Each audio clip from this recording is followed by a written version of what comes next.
So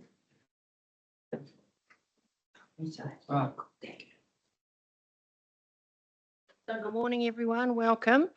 Before we move into the formal part of our Strategy, Growth and Planning Committee meeting for this morning, I'd like us to take some time to acknowledge and remember Joyce McIntyre, who passed away a couple of weeks ago now.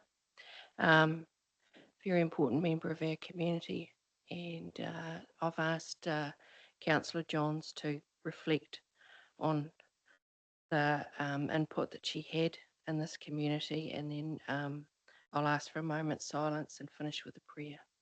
Councillor John. Thanks, Sharon. Yes, most of you, all of you probably know Joyce. I've known her for a long time. Sorry. She made her 100th, just. On the weekend before her centenary, there was a family gathering, and virtually the entire family met. Many from Australia came over, which was very fortunate given what subsequently happened a week or so later. But the day of her birthday, she felt crook. She was taken to the hospital. She had pneumonia and apparently had had it for some time. Anyway, 2 days later, she passed away. But she was a civic, recognised in the Civic Tararua Civic Awards in 2014. But I'll just read out some of her activities over her time in the community. She was Woodville Guides, Girl Guides leader in 1948 to 49, health maternity annex relieving nurse 48 to 53, collecting, laying out plates, assisting grieving families laying out bodies, fostered children, 3 children and many preschool children. She was the Crippled Children's Society Secretary and Treasurer, ambulance organiser and driver for the Woodville Free Ambulance, Swimming Club training and committee member, Tararua College Parent Teachers Association, Girl Guide First Aid Badge Examiner, head community of group for the new play equipment for Fountain Square, podiatrist organiser, appointment and transport for patients, teaching wool spinning and a member of the Spinning and Weavers Club, Dannevirke Hospital Board member. She organised the new Dr. Sam Wilson to come out from England. She personally drove that. She was a Woodville Community Board elected member, Woodville Hillary Commission representative. She organised for a new chemist in Woodville. It was David Adams at the time. Headed a group building the new ambulance station in Woodville. St John Ambulance Area Committee in Dannevirke. Driver for outpatient hospital patients to Palmerston North, and was a board member of the Waireko Home. So it's a pretty significant contribution to the community, and certainly one that deserves a civic award that she did receive in 2014.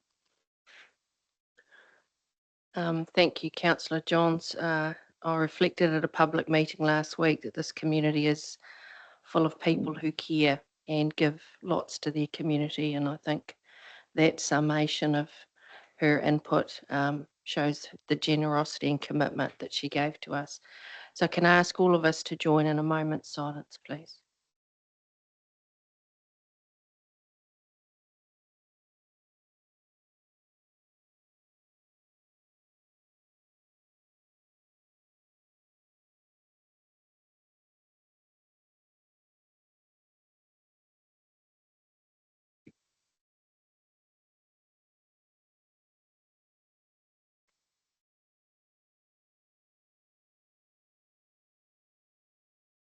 Deep peace of the running wave to you, deep peace of the flowing air to you, deep peace of the quiet earth to you, deep peace of the shining stars to you.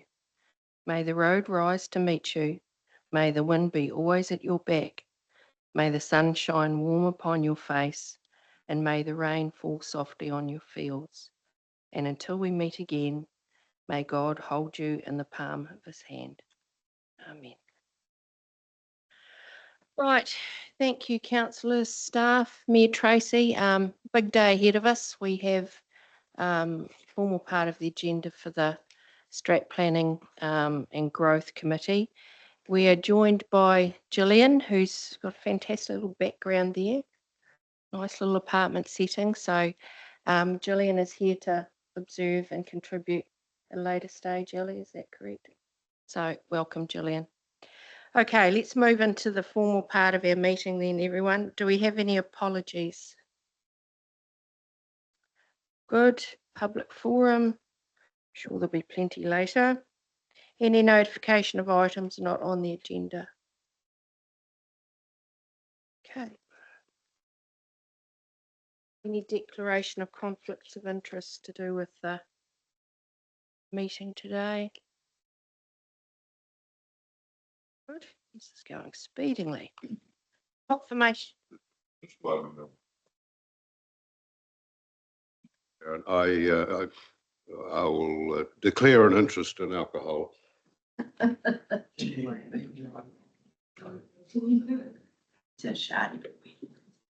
Confirmation of the minutes, item number 6, please. So you have them in front of you, page by page. This was the meeting on the 24th of April. Page 3. Page 4. Page 5. Page 6. The recommendation is that we record. Thank you, Councillor Carey. Thank you, Councillor Mike. Were you there, Mike? Can you do that? Yes. Yeah. Okay. All those in favour?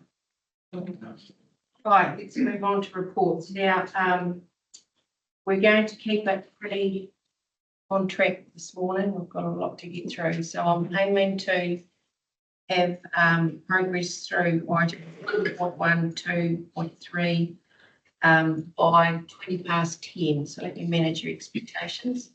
We will then break for a breath of fresh air and a coffee. And I want us back here ready to go by 10:45. We have a Teams link submission happening there, so I want us to be ceased by then. So, yeah, first paper charter is 7.1. Who's presenting that one? Oh, right you are. Okay. I was told that Dan would be joining us as well. Is that correct? Standard. Yeah. Okay. All right. Well, can I skip to the next item or not? Will we do that? Unless they're about to walk through the door. Is that all right, Grace? Are you comfortable? Okay, so let's skip to 7.2 then, please. Councillors. And Grace. You've prepared a report there.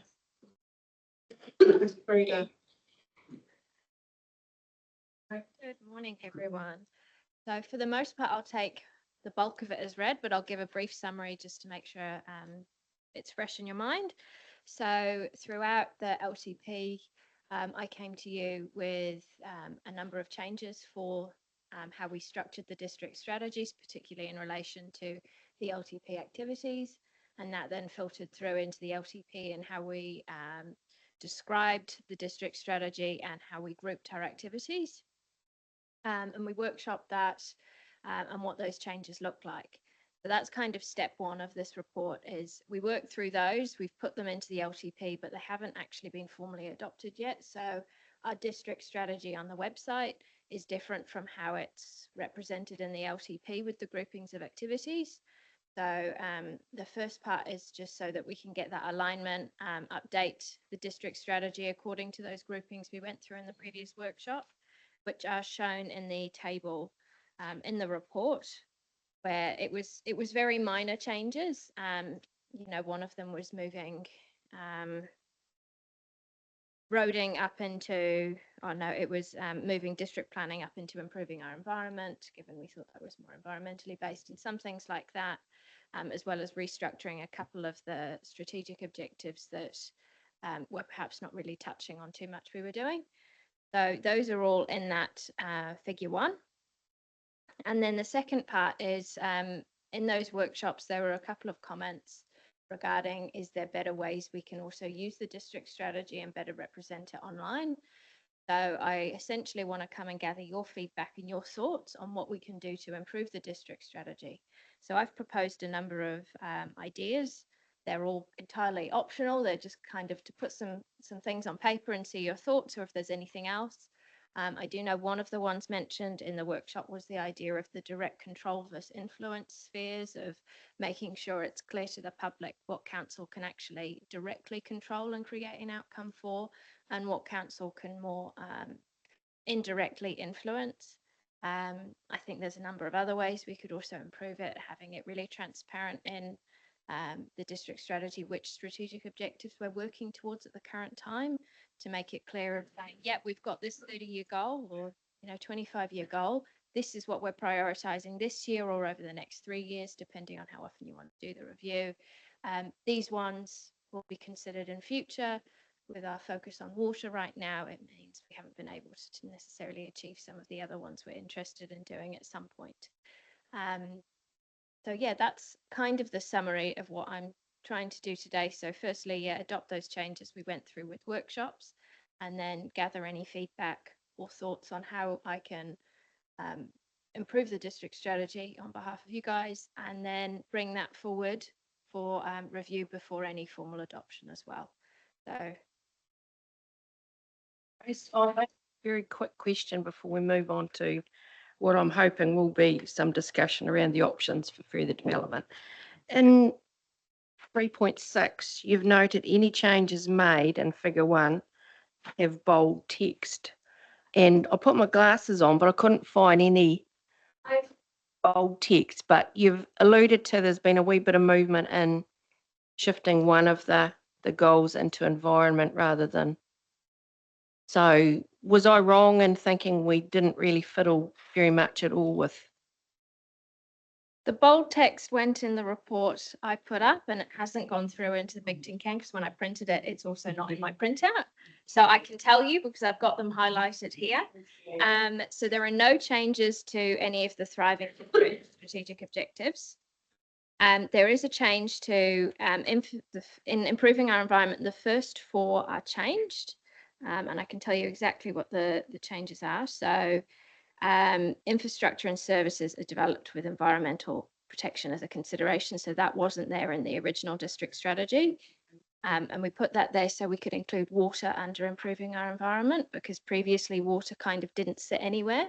So to put water in that focus area, so it kind of wasn't floating about, that meant we could include it there.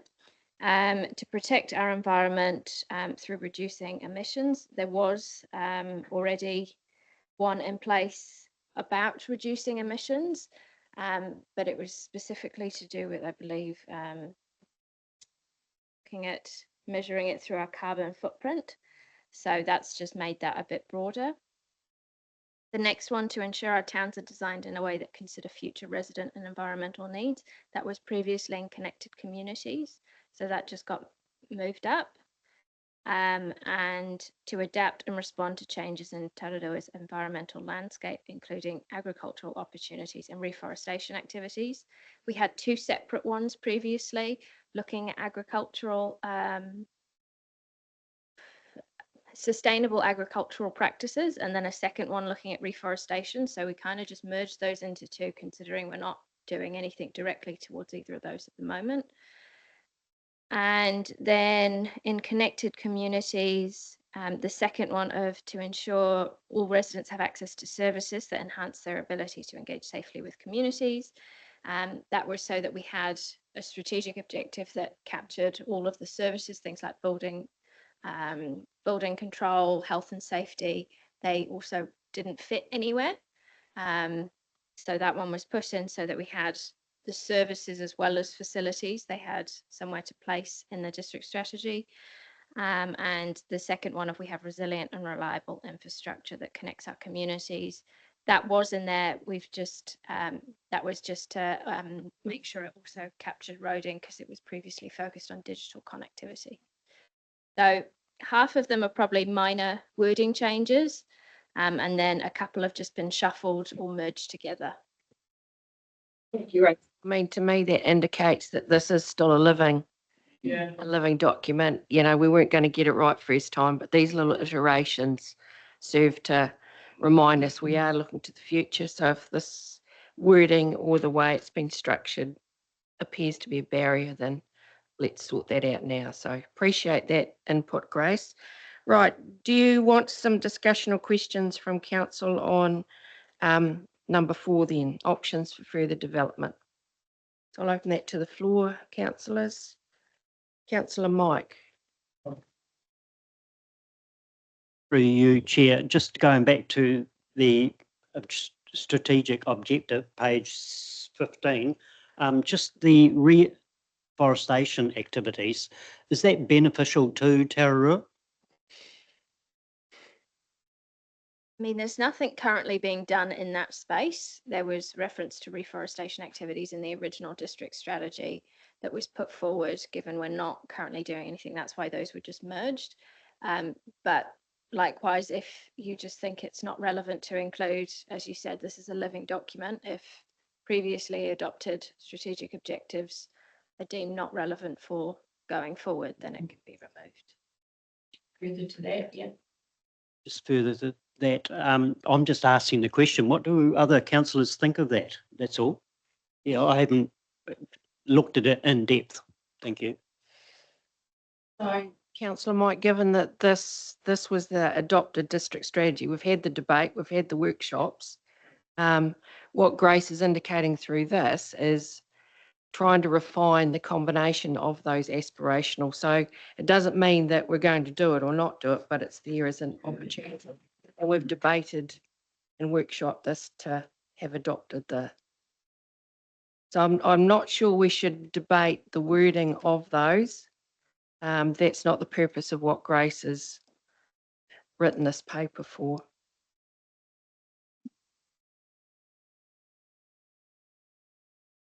Tracy. Thanks, Chair Sharon.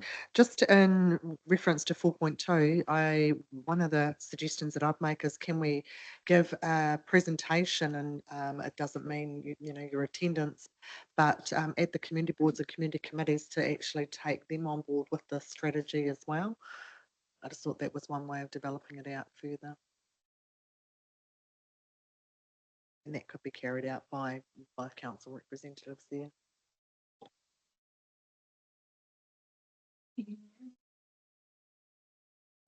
Councillor John.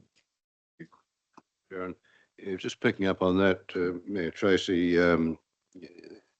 it might be quite a good idea that if annually a council staff address the committees or boards on that subject and say where we're at and or seek comment. It's a nice little segue. I'm very keen to explore what the performance metrics might look like, Grace. In an earlier presentation you gave to this council, I'm quite excited that we need to actually find measures to demonstrate that we are moving forward when it comes to that strategy, and that may well be the segue about, you know, annual discussions with committees and stuff like that. How are we actually progressing it? So given that you've stated here, and we've seen it, that in many of our AMPs now, there are some indicators.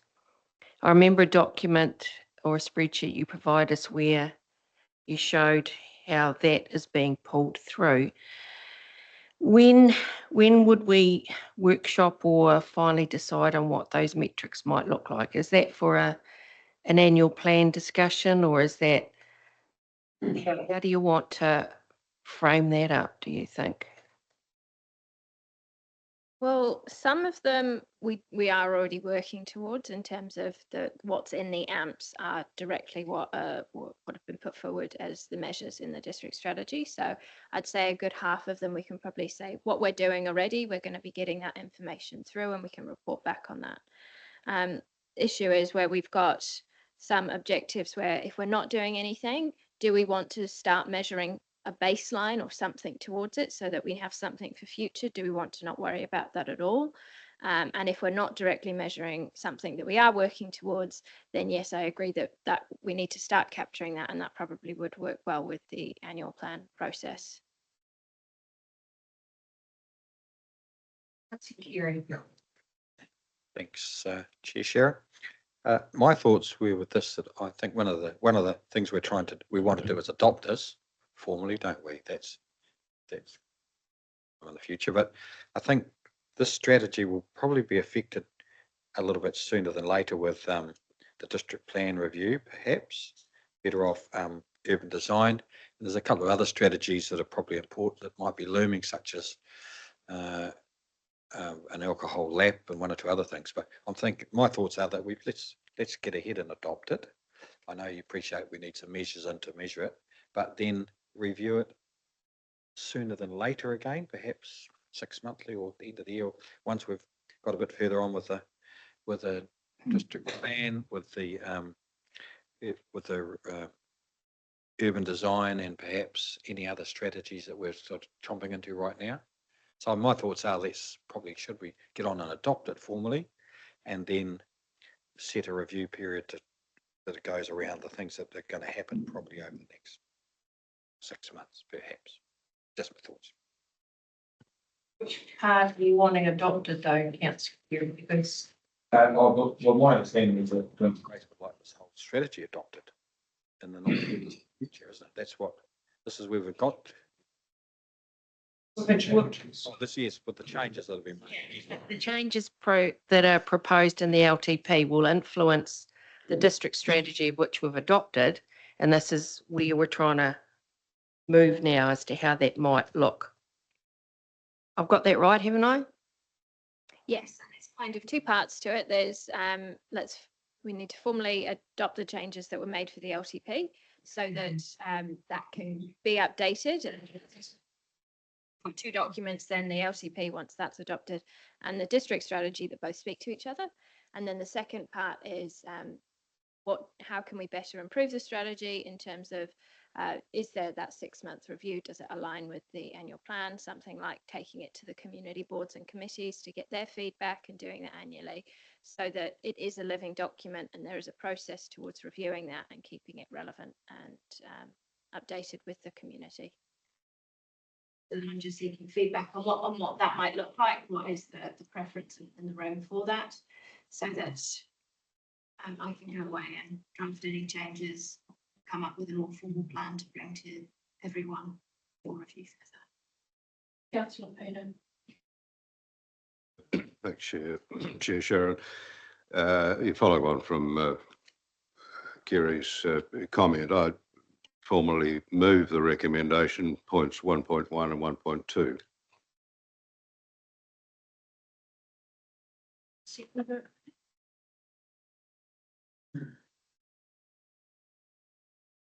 Councillor Kiri. All those in favour? Thank you. Well done, Grace. I think you've outlined the options that we have to make sure that we're pulled, because we may potentially adopt the LPP this afternoon. So with that being reflected in here, I think it's really timely, and appreciate all the thinking that you framed it there for us. So thank you very much, Grace. Right, will we backtrack now to item 7.1, please? Amy, Dan, who's speaking to? The council, let's go back to 7.1.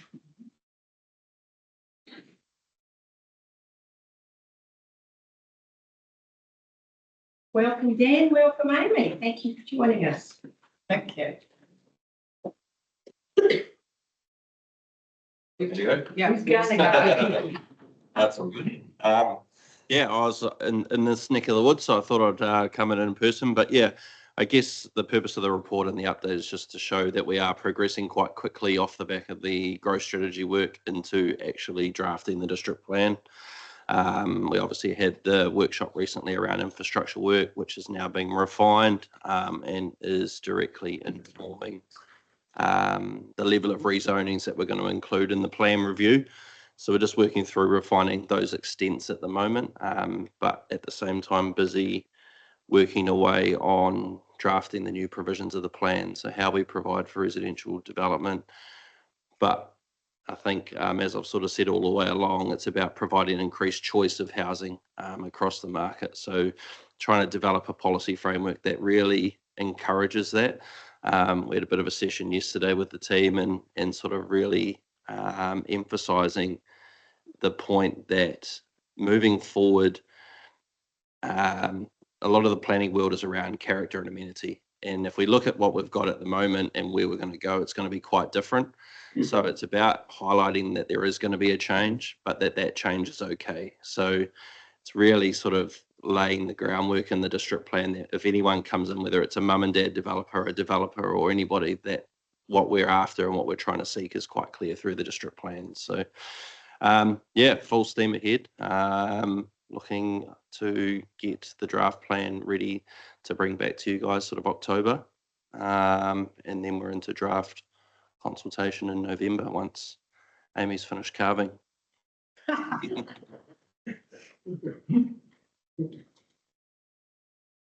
you have any questions for Dan before I start?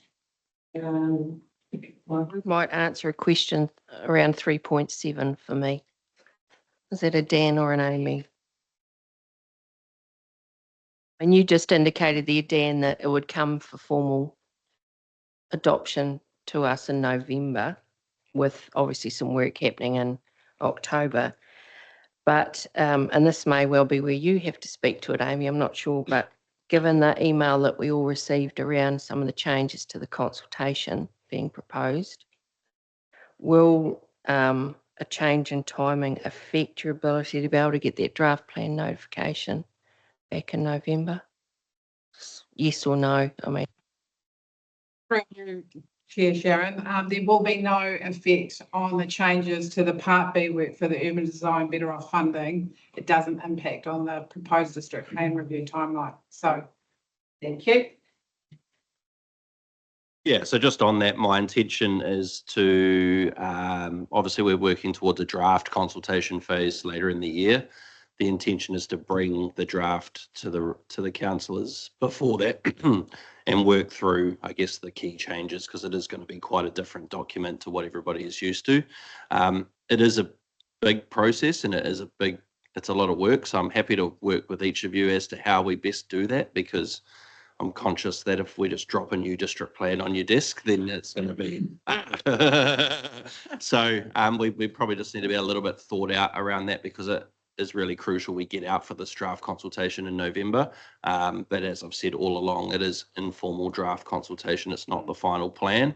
It's very much getting out the new approach and testing it with councillors, with key stakeholders, with the public, with anyone that's involved. And then we've got after that through to early next year to refine and get the final product sorted. any questions for Tracy? I guess a comment and just querying, this is going to be extremely high public interest, so we'll need a good engagement plan, and it's just around, you know, how you're ensuring that you've got those key stakeholders identified, and if councillors feel that anyone's missing, I think we've got a real opportunity to do this well.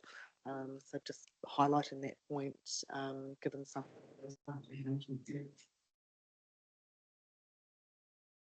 So we're on track, Dan. Yep.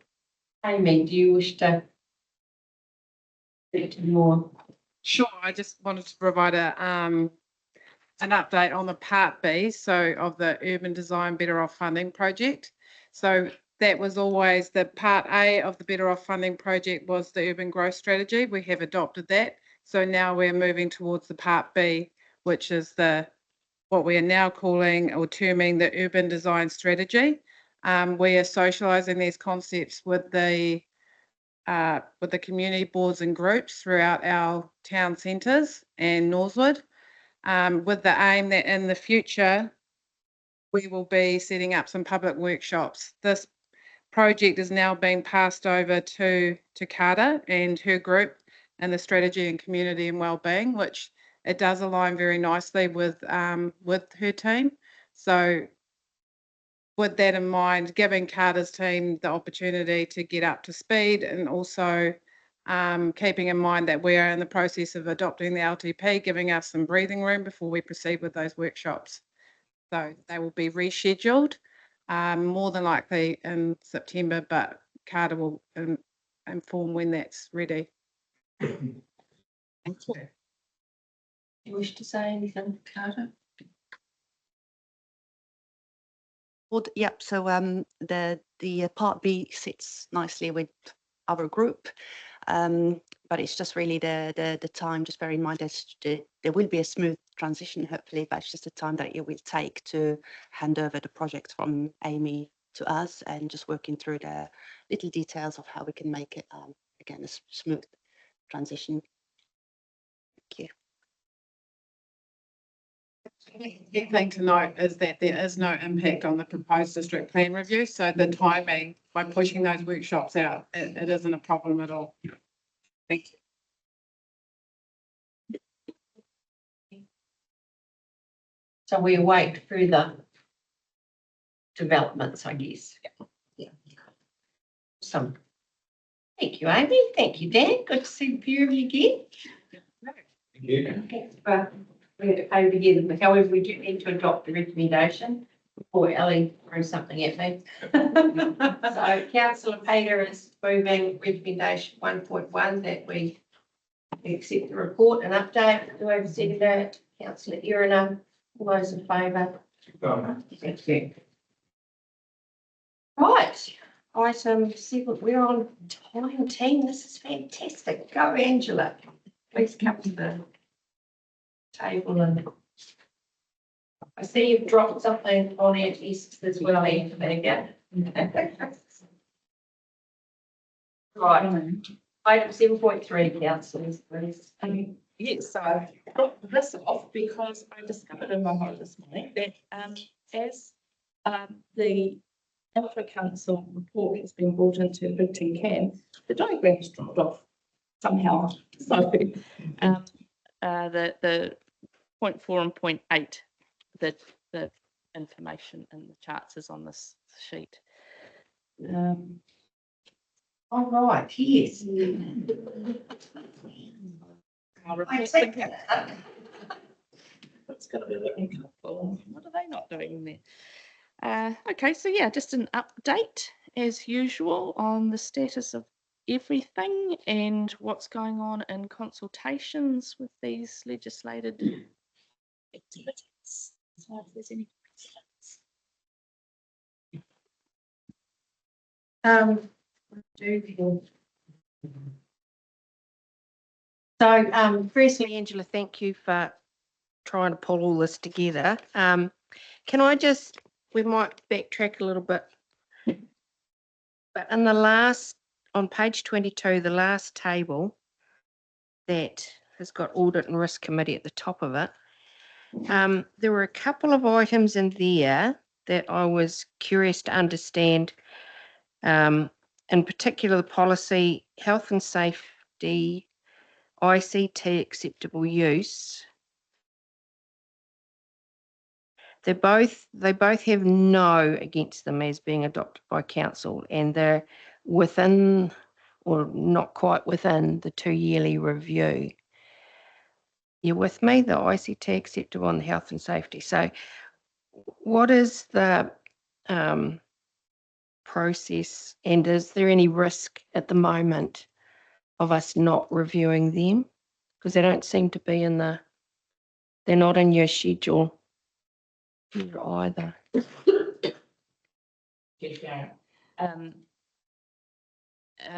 you can imagine, I'm getting back to my policy work after the LTP. So even since I've written the report, I've gone around and had catch-ups with Steve and others. So I almost needed to do a second report because there was a lot more information. So Steve is all over the policies that he needs to work on, as is Shane. So you will see that come through next. Well, there'll probably be some advanced planning.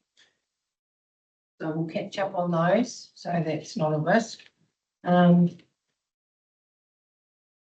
other questions for Angela? You, Tracy? Just in item 8 in community engagement and consultation, are we able to have a look at the engagement plan just so that we can potentially identify any gaps and I guess reflect on the previous set of bylaws and some of the feedback that we've had?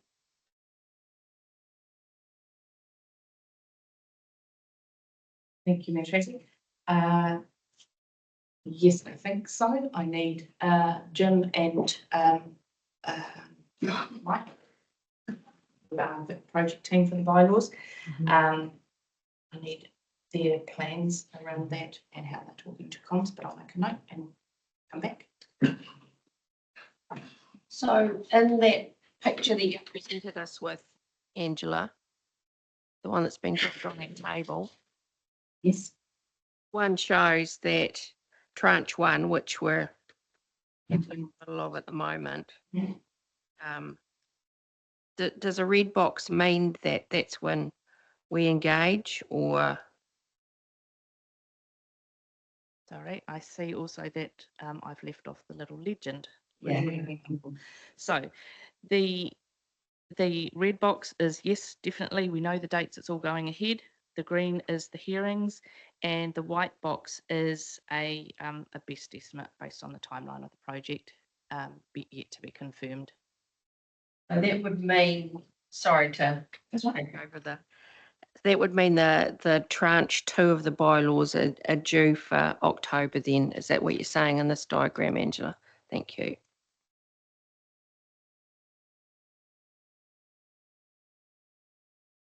And we've got reserves management plan coming up as well. Boy, a bit going on. Having said that, I've looked ahead to the next financial year and the next financial year, and what you're seeing here is big. That's a lot, and in the next year it drops away so much. The 17As are not there, the bylaws reviews are not there, but we might have the odd bylaw over time as we take those better. But yeah, this is pretty gnarly. So. obviously wants to make a comment. I'll pick it. Through you, Chair Ward, Angela is very actively working on building a picture so we can have a look at our engagements and consultation with the public, because that will also help the comms team have a look at what's coming up. So that's, so she's really liaising with the project teams and pretty much anyone who will need to do some kind of engagement and consultation so we can sequence them and line them up. Thank you. Thank you, Chair Sharon. I'd just like to add a personal thought at this about the consultation. I think given the bylaw, a bit of a debacle in social media the last couple of weeks and the misunderstanding out in the community, I'd really like to see councillors given more information to be able to share on their social media pages so that we can get ahead of the game, so that people actually understand what it means and what we're doing. I think we have a big network that probably goes beyond what council's network is. And I'd like to see us included in the process of sharing information. I think the second example of that was the smart environmental debacle at the weekend. So, that's what we're here for. We owe it to our communities to tell our communities what's happening and why it's happening. And so if we can be included in those, even if we have our own separate announcement with all the information in it, I think it would be really, really valuable. It's obviously something you can, with the comms team, consider. Yes, definitely, I agree. And that's the whole point of having that planning ahead for the comms, for the engagement and the consultation with the public, is that we look ahead at what's coming up and be able to involve the communications teams and yourselves and plan ahead for this one, so we're not reacting to, yeah, so we are tidying up our processes, yeah. Any other comments or questions for Angela? Very much head down, I'd say at the moment, Angela. Something other than our TV. So I appreciate the effort you put in to provide that report. Can I have someone move recommendation that we receive this from Angela? Councillor Ellison moved it, Councillor Scott seconded, all those in favour? Thank you very much, Angela. All right. Okay, councillors. Come to the end of that of our agenda. The next part of the agenda is chock-a-block, so, so I said I was aiming for 10:20. Got more time on the clock, haven't we, Kelly? Because we can't really skip into start. No, Pre-submitter is due at 11:45. unless Gillian's going to be presenting on behalf of Dr. Lear, so you could ask if she wanted to start now. She's still there? Yep. You with us, Gillian? You might. You with us, Gillian? I've gone to make a coffee. Okay, I suggest we adjourn. Take a break, team, and as I said, I'd really like us all back in, ready to go at 22:11, please. That make sense? Everyone happy with that? Right.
Jim is here.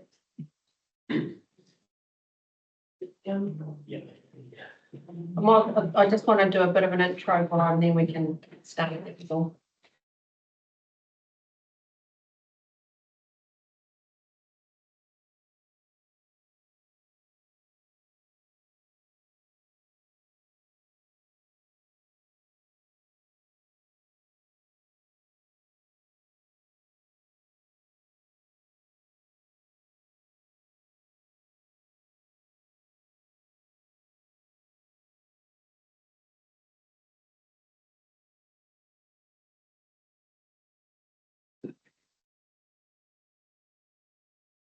Jim.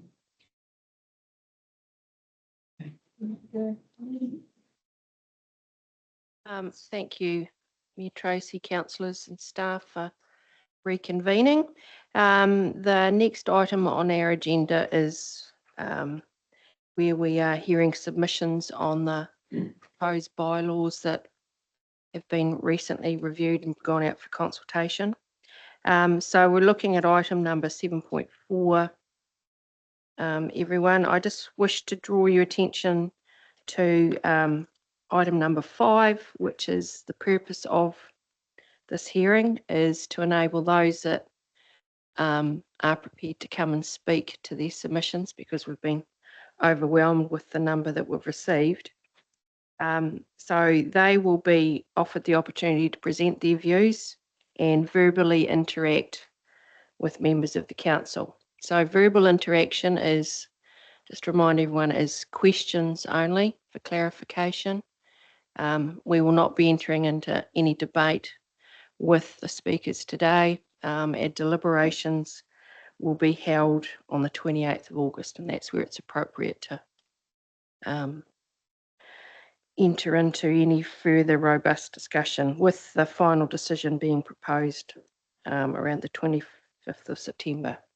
So we're here to listen. We're here to appreciate people's views on the process, and the specific bylaws we will be looking at are the keeping of animals bylaw, the alcohol, the cemeteries, and the public places bylaw, and they're all in draft status at this stage.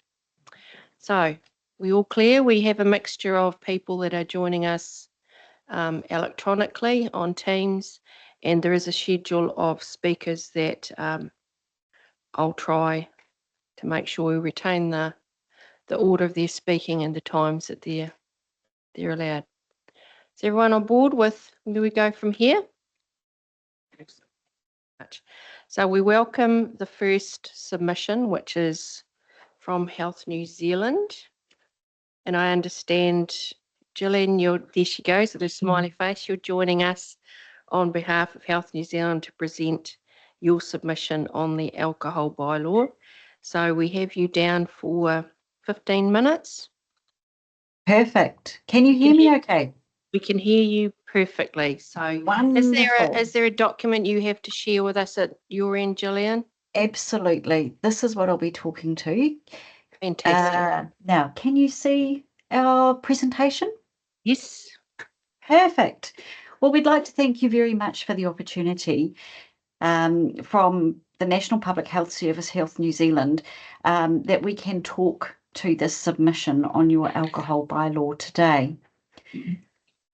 Dr. Ware wanted to touch on a few aspects of our written submission. Firstly, the National Public Health Service would like to commend the Council for reviewing this bylaw and providing the ability to listen to the community voice on this matter.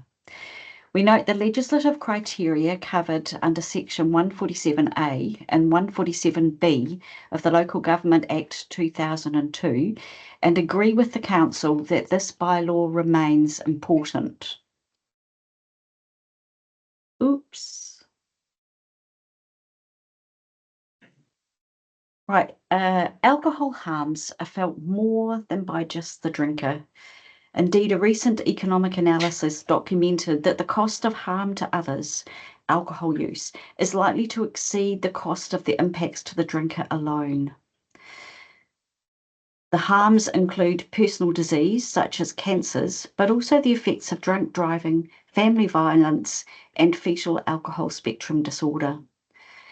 The economic analysis estimates say that the cost of harm to New Zealand in 2023 was $9.1 billion, and this works out to be $2.5 million per day in New Zealand. We support the continuation of the bylaw with the suggested changes, but note that this consultation process is important from the community voice perspective as well.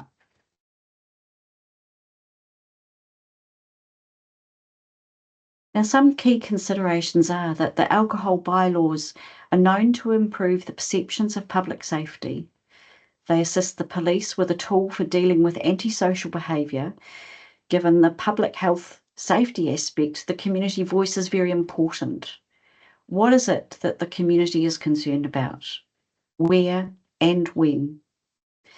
Thus, the consultation is an important process to ensure that the proposed areas line up with the areas of community concern.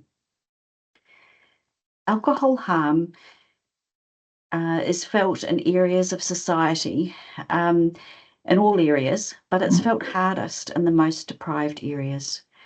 Within the district, 55% of licensed outlets are located in the most deprived quintile, and 72% are in the 2 most deprived quintiles. So we note that proposed areas covered by the bylaw also tend to coincide with the most deprived areas. Now, Dr. Weir wanted to move on to the benefits to the community that they may draw from one aspect of a multi-pronged approach, namely to the opportunity to also develop a local alcohol plan or LAP.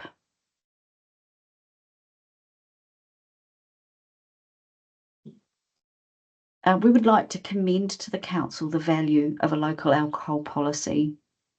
The alcohol bylaw defines certain areas and times where consumption of alcohol, bringing of alcohol into or possession of alcohol is not allowed. But the alcohol bylaw excludes licensed premises. The focus of a LAP is on the licensed premises, including such things as numbers, locations, proximity to sensitive sites, trading hours, and one-way door restrictions. In the past, the LAP process has been very difficult and prolonged, but now it's much more straightforward. For example, a recent law change has meant that the ability to appeal these LAPs has been removed. The National Public Health Service would be quite happy to assist with the development of a LAP. And Dr. Weir would also like to note that there is a legal requirement to consult with the Medical Officer of Health in the development of an alcohol policy. So, whoops, my apologies. I'm not sure that I can answer any questions. I've stepped in this morning at short notice because Dr. Weir has been called away. But if there is anything I can help with, or I can take notes and come back to you with any answers to your questions. Thank you very much, Gillian. Very succinct. At one of our recent council meetings, we discussed the preparation of a LAP. Brilliant.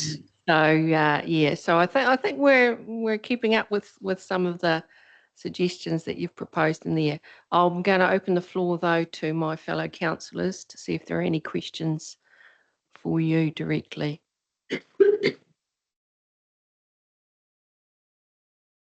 Indication it was pretty succinct and to the point. Thank you, Gillian. So Okay, please, welcome.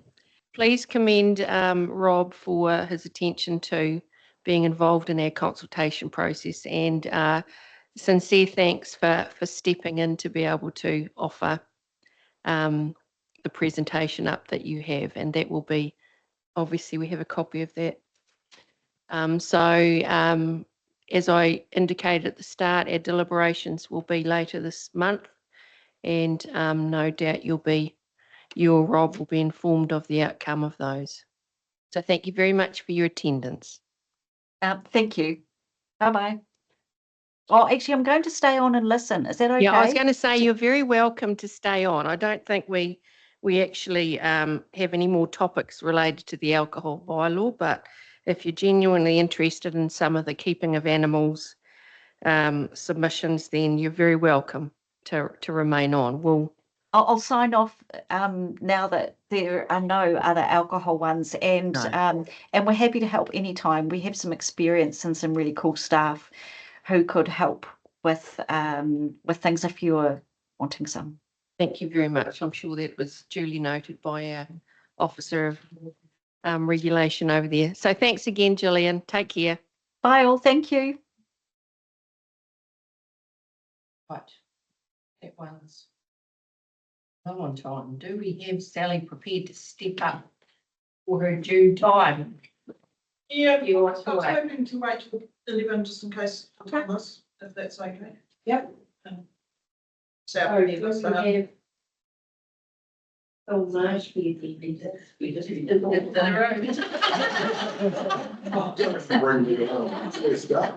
No pressure. Good morning, Phil. Are you able to, I mean, we try to move and shake in this when it comes to the hearing of submissions. So if you're prepared, It's fine. here we go. Welcome. Do you know how to use the technology, Phil? Yep. Right. Kia ora tātou, everybody. I'm the business manager at Tararua College. For those that don't know me, and I know quite a few of the faces around, I am Phil Marsh. First up this morning, I'd like to put an apology in for Liam Brown, Amber Mahoney, and Gracie Koppel. They're our year 12 and year 13 students who actually manage our Kelly Beach agricultural unit. And of course, they're involved in our seven-a-side tournament at the Bush Multisport. So I've drawn the short straw to come and speak to you today. Welcome. First of all, I'd like to actually acknowledge and congratulate your policy writers for your draft plan that I'm talking to today. I did a bit of research last night and looked up the Southland one and the Waikato one. And thank goodness you haven't put that out to the public in the Tararua district, because I think you would have been absolutely slammed for it. Having said that, as Tararua College, we still oppose the bylaw that you're looking to implement today. My presentation goes hand in hand with my submissions as we strive at the college to keep the youth of our district in our district. I'd like to take a short extract out of an article of the Wairarapa Times Age, which was dated 2005. A one-man barmy army. That pretty much sums up Kelly Beach. Most of you would have known him. Wairarapa Bush Rugby has been fortunate to have numerous fanatical supporters over the years, but Kelly Beach from Paiatua would have to be right at the top of that list. And he was more than a supporter, he was an institution. Rules at most rugby grounds around the country state that no one apart from the touch judges should be close to the sidelines. Not the case with Kelly Beach. Invercargill, 1981, the promotion relegation match with Southland. Kelly was seen roaming up and down the sidelines of Rugby Park as Wairarapa Bush came from behind to beat Southland and start an era of rugby which saw them remain for 5 years in the country's top domestic competition. Kelly Beach had a passion for the youth of our district. We must retain our youth. The Kelly Beach Agricultural Unit is a fantastic legacy which was bequeathed to the college in 1998. It is an educational facility that is very difficult to keep as a viable educational asset that goes hand in hand with our college. As stated in our submission, we do not receive operational funding from the Ministry of Education. The farmlet is within the town boundary. At least allow us to be exempt from any of the bylaws. We do have many neighbours, one of which is actually the Wairika Rest Home. If any of those neighbours found or deemed us to be a nuisance, why should we be paying and penalised because of that? At no stage in the draft bylaw do you talk about MPI, NAIT, animal health declarations, withholding periods, chemical applications, or any other compliance hurdles that we're already constrained by. Clause 10 of your document, keeping animals in urban areas, contradicts itself. No person may keep in an urban area any rooster, gander, peacock, stallion, bull, ram, I think that's a sheep, or any unneutered male goat. Then the next sentence states, no person may keep or graze stock excluding sheep. I thought a ram was a sheep. In an urban area except with the approval of council. The college continually looks at different opportunities within livestock categories. No 2 years are the same, so we challenge our young people to experiment with and try new things. This bureaucracy could fly in the face of creativity, and we challenge our students to explore and learn. Clause 13 of said document, breeding animals. Breeding of animals is considered under the bylaw to be a commercial activity. I can guarantee you it's not at the college. We lose money every year by holding this educational facility available. Your district vision. Vibrant, connected communities where our land and waters are nurtured and our people flourish. Your council vision. In partnership with Tangata Whenua and our communities, we will innovate and collaborate to enable a range of opportunities for the Tararua district. Further on that same page is your objective 4, and the last bullet point to that states, to support and facilitate education and training opportunities. I ask, where does this bylaw sit with that? Clause 15, council review of permits. The council may cancel, amend or initiate a review of a permit issued under this bylaw. Change of circumstances. As I stated earlier, we change our livestock regime every year. So we supply and can give the students opportunities to think outside the square. We do that, as stated in my submission, with the support of our local businesses, Massey University and all the other organisations that are out there. You must, around the table, always think of anything that you implement. Whatever action you implement, there is a reaction. And this will definitely be in costs.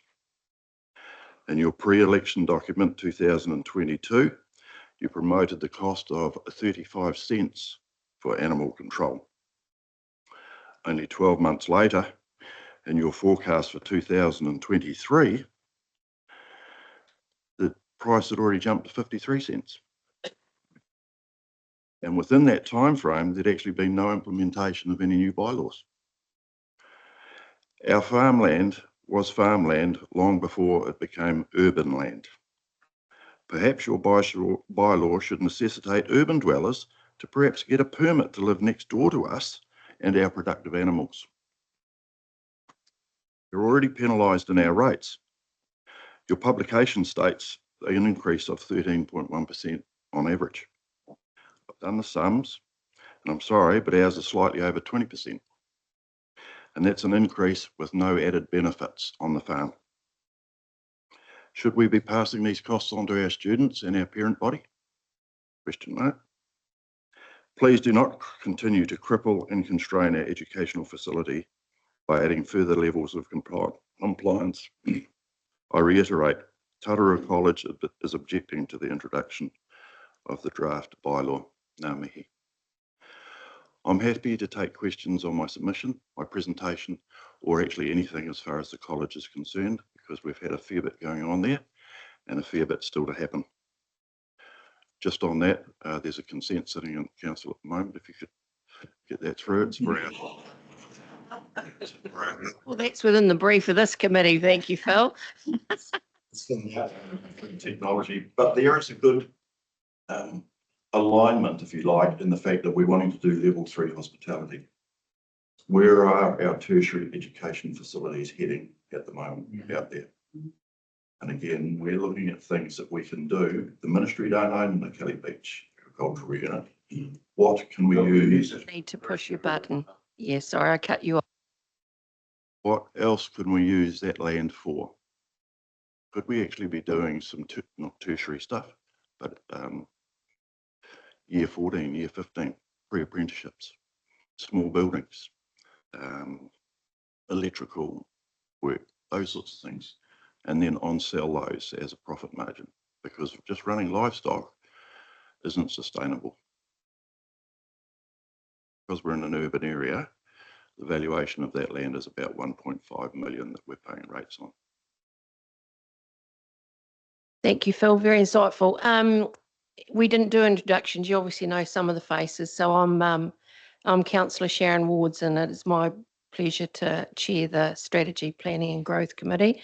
So welcome, and thank you very much for that. I will open it to the councillors for any questions you may have for clarification. Councillor Scott. Thanks very much, Chair Sharon. Phil, thanks very much for your really good submission and for coming in person. I'm really grateful. A question that I've gotten, this certainly falls within your submission and many others that we've read.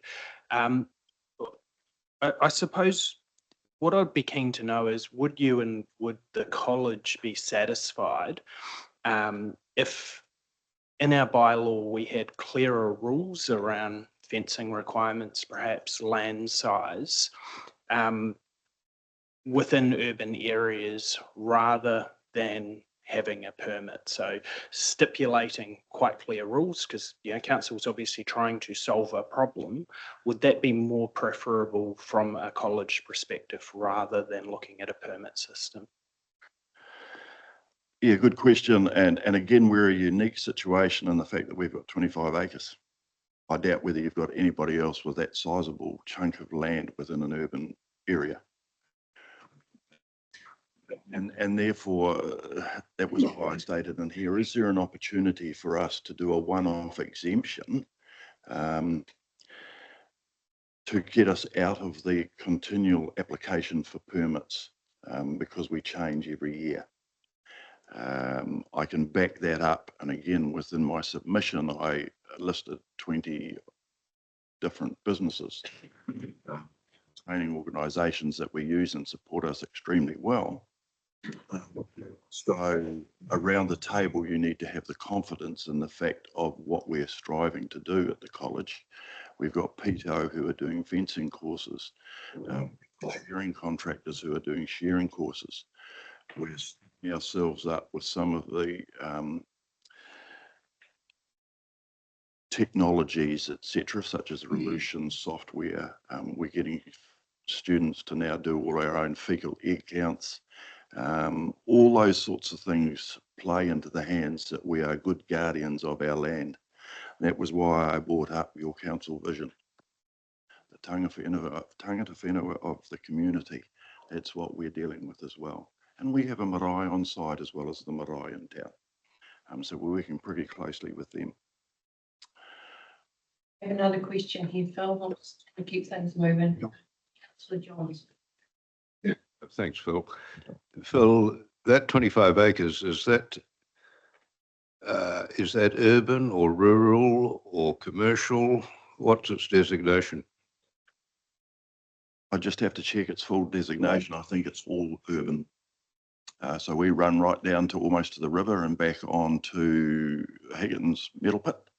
And Halls Road is actually a shared driveway that we actually have to pay part thereof of the maintenance on that with the resident at the end of that driveway.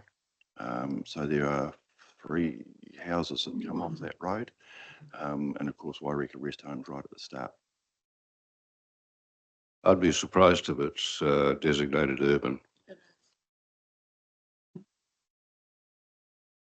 That's really good, Chair. I might be able to clarify a couple of things. So as to definitively say whether it's urban or not, I'm not sure, but it very well could be, especially if it's as described, it was there first. If that is the case, it'll probably have existing use right under the RMA, in which case the conditions of the bylaw won't apply, other than noise or smell complaints from neighbours. And that's the same for anybody. Just clarifying the sheep and the ram issue. We stipulated ram because we didn't want to start saying you can have a lamb, you can have a sheep, and then we'll get into what type of sheep, what So we'll add to it sheep other than rams. Because rams can be a bit of an issue. But you've got to remember the bylaw is targeted at safety and nuisance. We've never received a complaint from the college, as far as I know. We never want to upset that. It's a great idea, just to clarify. Thank you very much, Jim. Excellent. Right, thank you, Rick. Do appreciate the time you've taken. It would have been great to have seen the young people, but I know where priorities lie with with them. But I really appreciate the time you've taken to do so. It's lovely to meet you. Thank That was actually one of the reasons, and the fact that I thought I was getting to speak and then it could be a learning. Thanks. Right. Absolutely. Sally, did you want to wait for Thomas or? No, so Thomas is a dairy farmer, Yes, and I as know. you'll be aware, it's calving time. Right, So welcome to your submission time, Sally. Which bylaw will you be speaking on today? I speak to the animal buyers. Okay, so we've got keeping of animals with Sally as representative for Federated Farmers. You have 20 minutes, Sally, if you're comfortable with that, and you know how to use the technology. Welcome and thank you for coming. Look, you've all, push the button. sorry. Talk. There you go. Radio. I take it that everyone's read the submission, so we don't really need to go through everything. I think it's good to follow in behind the college. It's one of the groups that we're concerned about, along with the AMP Society, etc. What's notable is the focus on getting permits and putting in more regs. In the 2018 bylaw, it was quite easy to understand. It was quite clear, and nuisance and that was already covered. So it's unclear as to why you were getting so specific, especially in relationship to gender of animals, etc. Realistically, females, especially when they're giving birth, etc., just as dangerous. So I would question, Derek Daniels will quote that he's reared over 100,000 rams and never had an injury on his farm. So most of us as farmers would say that the ewe is more likely to have caused us an injury in that time. So everyone wants well cared for animals. I don't think there's any dispute there. But as I say, I don't think making you get a permit will necessarily make that a better experience. As a rural community, we need to be mature and accept that death is part of life rather than hiding it away. And that was a comment made in relationship to the slaughter of animals, which on Friday was removed by council as applying to the rural community. And that was a frustration because it was in the 2018 bylaw, it said that it didn't apply to rural areas. And in the draft submission that went out, draft proposal that came out to us, it said it would apply to rural areas. So we've wasted a lot of time trying to bring an argument to council again to allow the slaughter of animals in what would be the most safe place on a farm, which often can be near a roadside. Like if you've got something in the yards and it breaks a leg, you don't want to be asking the farmer to take it out of sight into the back paddock. So anyway, we've got that one solved, hopefully. Just to keep aware that there are some members of the community who believe that no animals or livestock should be farmed, and they're offended at any livestock activity. And something like Nadia's farm or Clarkson's farm are trying to break down some of those barriers, and it'd be very unfortunate if Tararua started sort of almost demonising farming activities.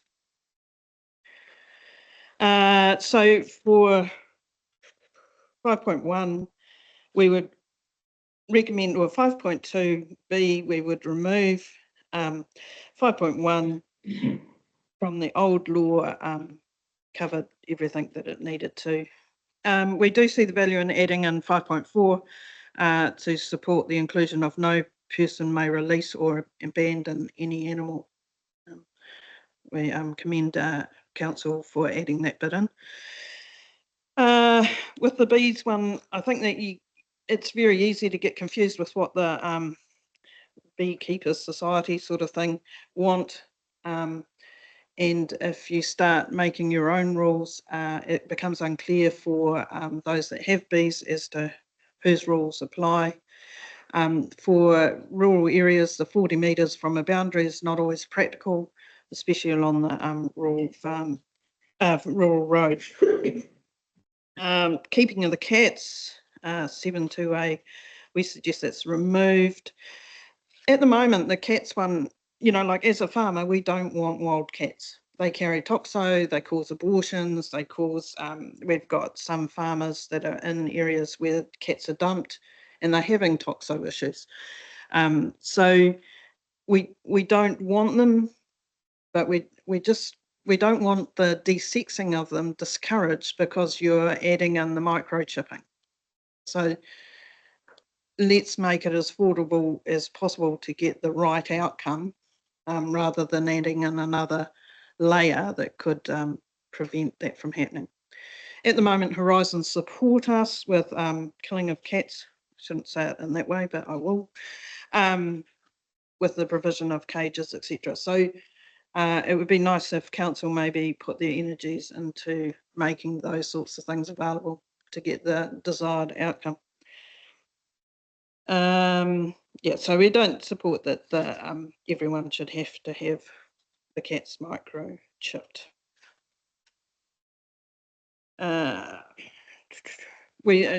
Number 10, the keeping of the animals in the urban area. Don't support any of those, and we suggest that roosters probably being the only one that should be added into the poultry section that already exists. Yep, you've heard from Tauranga College. Many retired farmers have a few animals within the urban boundary, and all that you're going to do is alienate those people from wanting to be involved in the system, because no one likes to have to ask for permissions as to what you do on private land.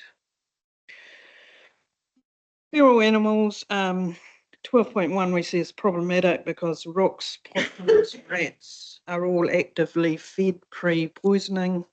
So you're saying we can't do that. Again, if there was one clear set of regulatory expectations, we've got rabbits at Pekaha that are fed, deer mobs near Alfred and Pongara Weaver, goats at Rongamai, pigs at Turamea, hares eating native plantings, possums, hotspots in Eketahuna and Norsewood, cats everywhere, mice and rats are also, mice have just been identified as a leptocarrier. When you start putting the specifics in there as to what feral animals you're dealing with, there's concern that you're missing others. 12.2 is about the migration of animals, and it's like, will that cover deer from the dock estate, which is a problem at the moment. With the permits, it was unclear as to who needs to gain a permit and what the associated costs will be, and the feedback we were getting through from council during the submission period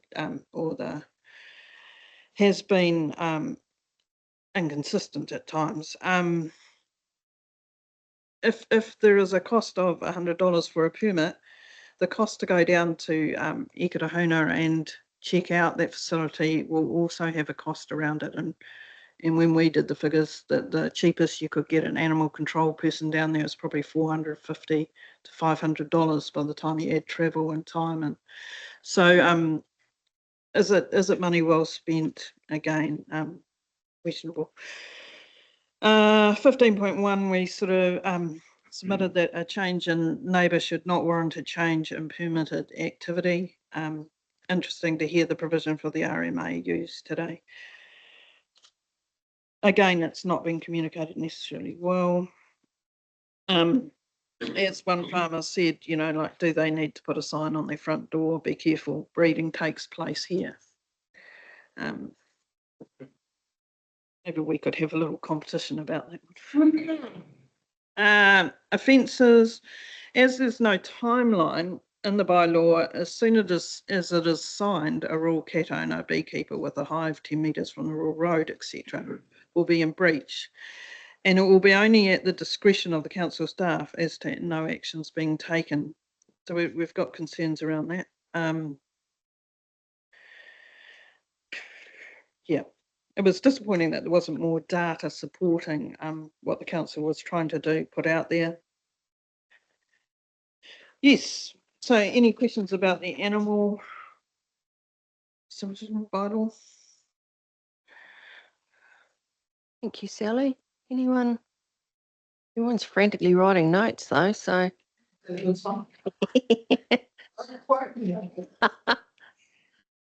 I mean, once again, Sally, on behalf of Federated Farmers, it's been a very comprehensive and detailed look at our proposed bylaw, and interesting comments you're making about the 2018 versus this proposed one. Anyone have any questions specifically to Sally for clarification?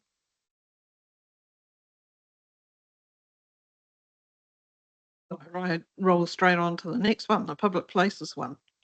Yeah, we do. Okay, so again, I'm taking that you've all read it. The dairy farm one has been an interesting one, and to get the statistics from Horizons required a OIA application, and so that information hasn't come through for me to present to you.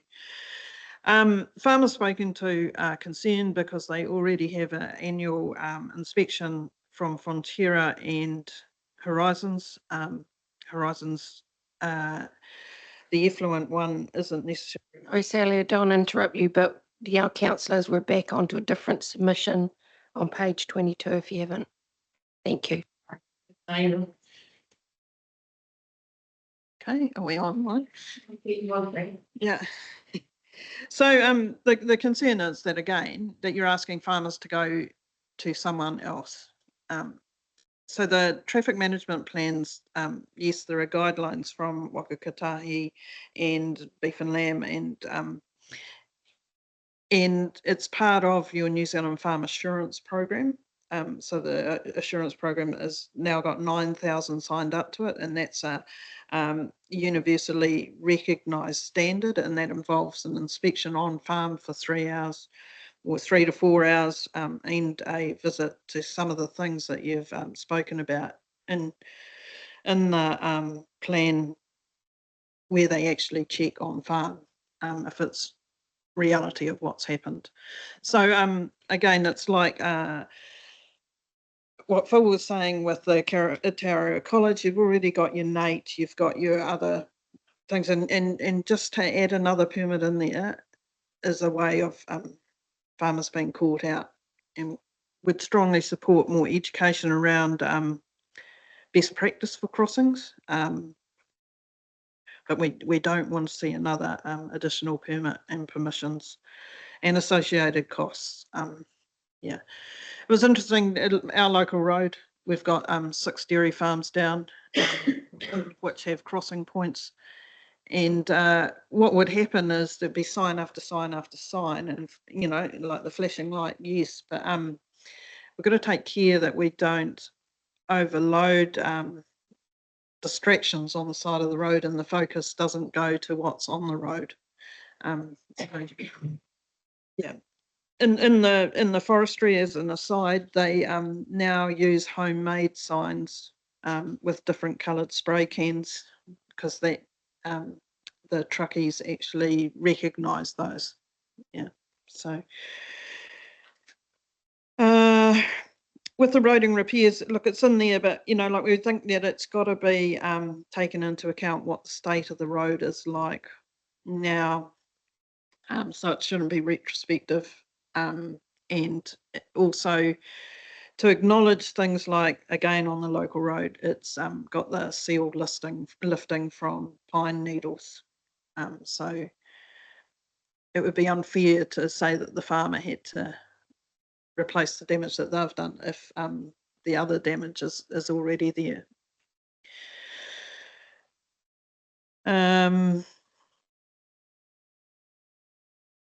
Yep, and I think I've put in at both times that we're disappointed at the length of consultation around this. The submission period.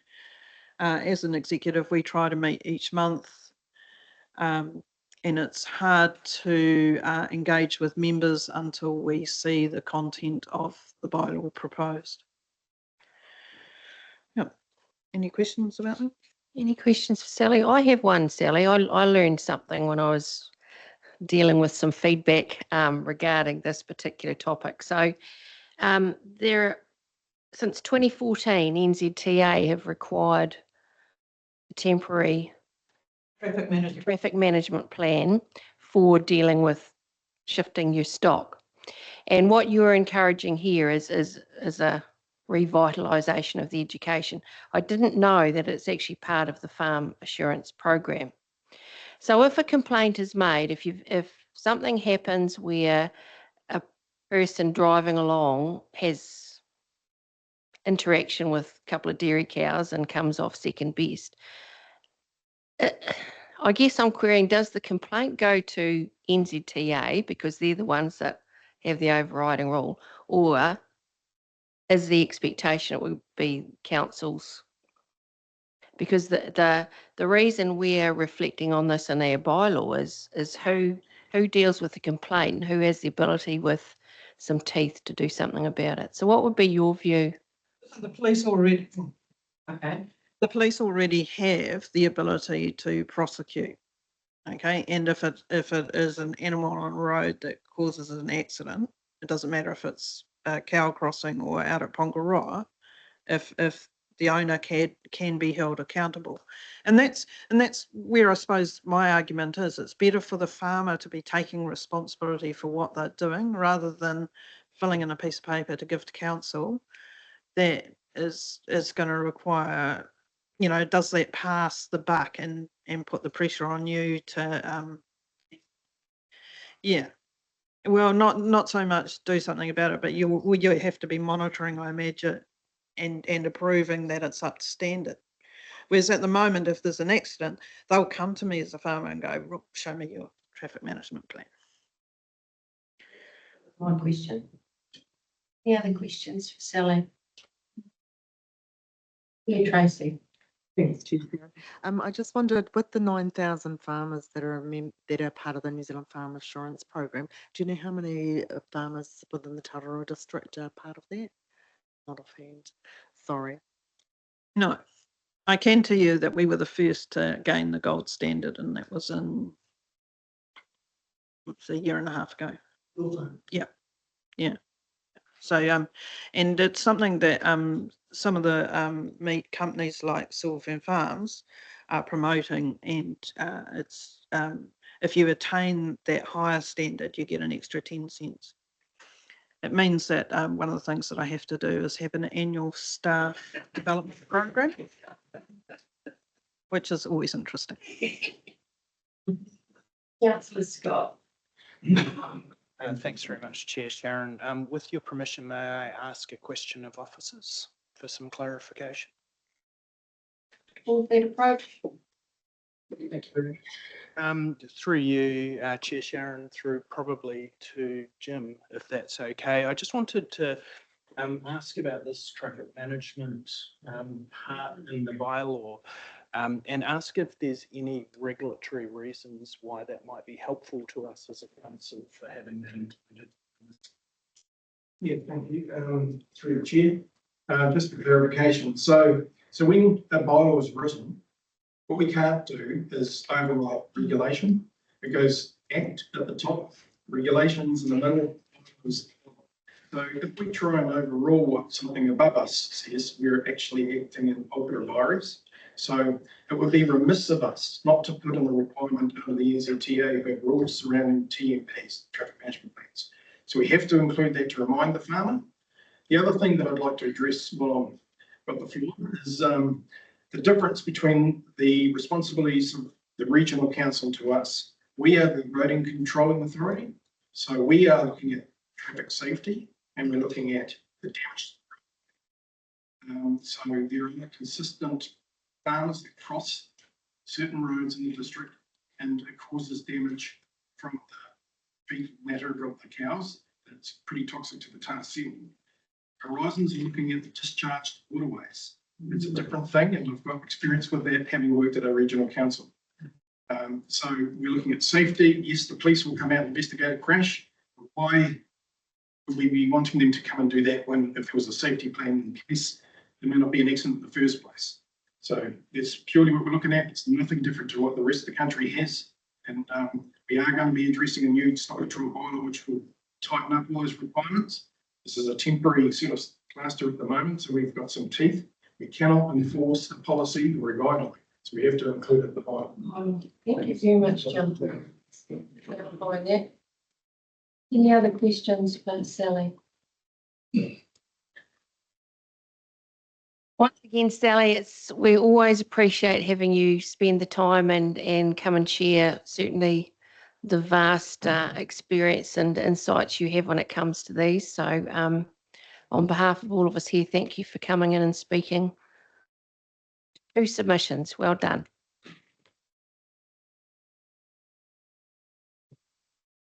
We got next.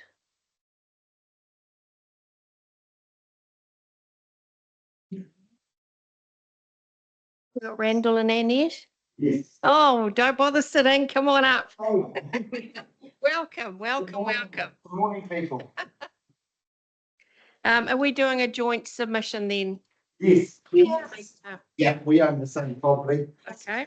Yeah, my name is Randall, as you know, Nanette. We own 3 lots. Hold on. We're only quiet here, and I'm just going to explain the technology, Randall. So on behalf of all of us, thank you for coming, and you're very welcome. There's a little in front of you, there's a console that's got a talk button on it. So I need you to, when you're speaking, because I'll cut you off otherwise, you need to push your talk button so we can hear you all very clearly. Oh, sweet. Welcome. Thank you very much for coming. Thank you. Okay, we're Randall and Annette. Of course, you've introduced us. We own a lifestyle property just out of Paiatua. It is urban. It is in 3 titles. It is just under 10 acres in size. It was rural when we bought it 37 years ago. We've been there for 37 years. We graze horses, sheep, rams, chooks, cows. My wife, her hobby is riding horses. It's riding for pleasure. We use it for a food source for our lamb and beef and eggs. It's a well looked after, well presented property. We take pride in it, and it has good fences, and it's got a hot top wire on the property. Never had any problems with the animals escaping or anything like that. We've always had mixed grazing just to control the pasture. Of course, if you know animals, you can't put horses on long grass or anything; they will get sick. So we mix it with cows and sheep. It's rotation grazing. We've got a ram on the place. It's a placid animal. Never had any problems with it attacking us or anything like that. I understand that you people are a bit of afraid that the animals will be a nuisance on the properties. I can understand that with a small section in town, but we own just under 10 acres of urban land, and our nearest neighbours are rural neighbours. We just half a street away, it is rural, and they are doing, yeah. Yeah, the other side of the road is rural. Our closest, nearest urban neighbours are about 400 metres away from our chook house. So there's no issue with noise or anything like that. If anyone's got a problem, they can come knock on our door. We have had no anything with no complaints with smell or anything like that. What else?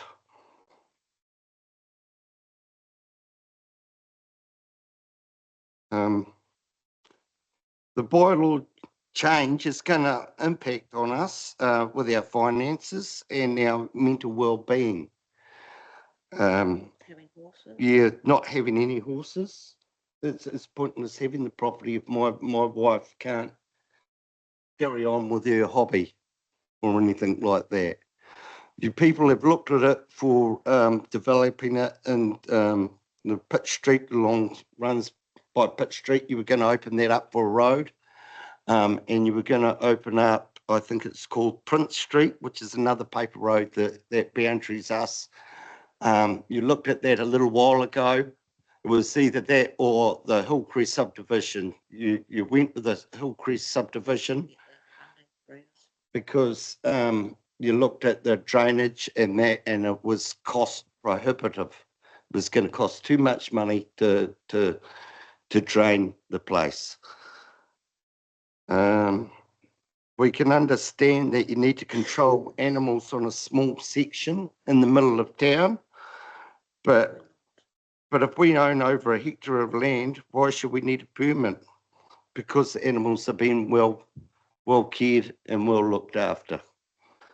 I see it as that we're being penalised for what other people do on their properties.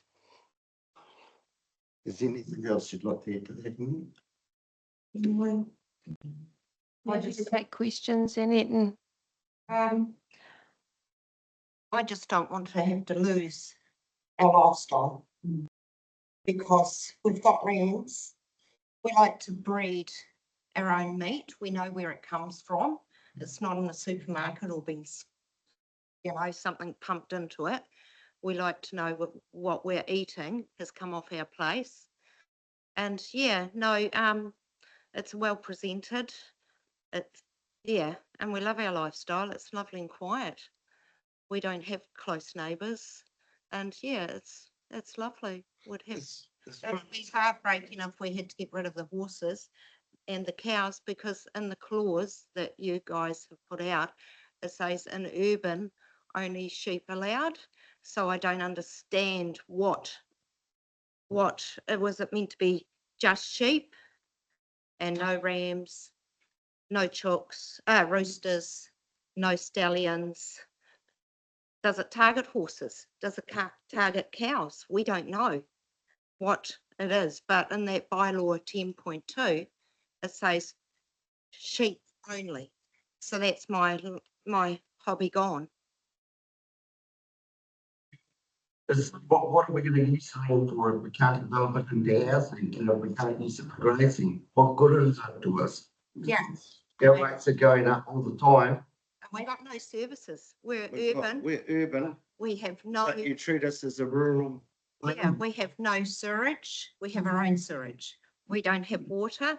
We have our own water. We have our own water. We don't have have no footpaths. We have no street lights and no rubbish collection. So we are rural, really. I appreciate the context you provide here. I have a question for you if you're happy to take a question from Councillor Johns.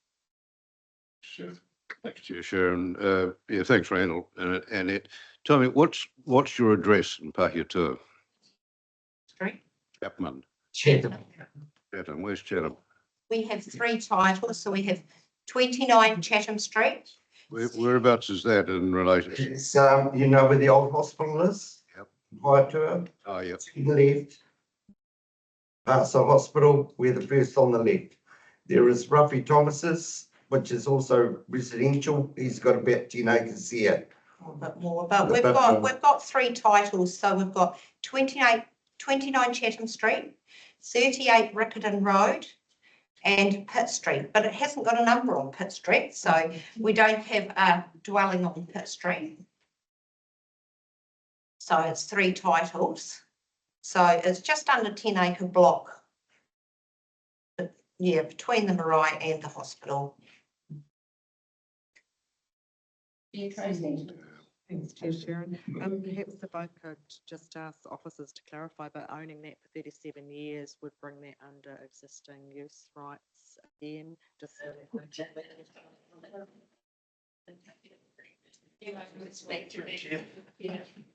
So, yeah, if you've owned that property for that long, you'll have an existing use right, so the bylaw actually won't apply to you, other than if we receive complaints about the noise and smells. Won't apply to us. No, because you'll have an existing use right. The part about the stallions and all that sort of thing is, we have an exemption for sheep, so we're not going to say you've got to get a permit for sheep. What we're saying is, if you want to keep anything other than sheep, you would need a permit. Again, it won't apply to you if you've got an existing use right. You've always had that in place, and you've just been caught up in the expansion, the rapid expansion of the concrete jungle, as we like to term it. Yeah, that's another thing too. And rams, I can tell you, the rams can be dangerous. One attacked my Oh, daughter yeah. once. The pet rams are the worst, but we don't have any Rams rams. not our ram, attacked us and then destroyed a brand new door in our brand new house. So, Yeah, yeah. came to a wicked end, I can assure you. Thank you, Nick. So let's move away a little bit, but I do have another question here from Councillor Johns. Thanks, Chair Sharon. It's more a question to staff. Could somebody confirm whether that address that was given is urban or residential? It is urban. Urban, one side of the road's rural. We were urban. I mean, we were rural when we bought it. And there was, it was about 15 years ago, we got a letter to say, would we oppose if it became urban? And we said no, but nobody let us know. And my son, who's a developer, well, it's not a It's developer, a valuer. valuer, he looked online and he said, do you know you're urban? And I said, no. And he said, and I rang one of you guys, I don't know who it was, and I says, are we urban? And he says, yes, it's been like that for about 8 or 9 years. I says, why weren't we informed? And they says, oh, we put a snippet in the paper, we expect you to look. And I was a bit taken back because we had no idea that we were urban. Why can't those involved, like being, that are affected, be personally contacted by council? Yeah, Instead of us? why was that 2 weeks. That is the process. just put straight in the paper and not let us know? Now we personally. Oh, we're going down a rabbit hole that isn't yet to be discussed here, but But we always thought we were rural. so maybe there's an opportunity for you to connect in and confirm exactly what our officer Jim is saying about if you've been there 37 years, then it's so that you don't lie awake at night worrying about someone. That I'm going to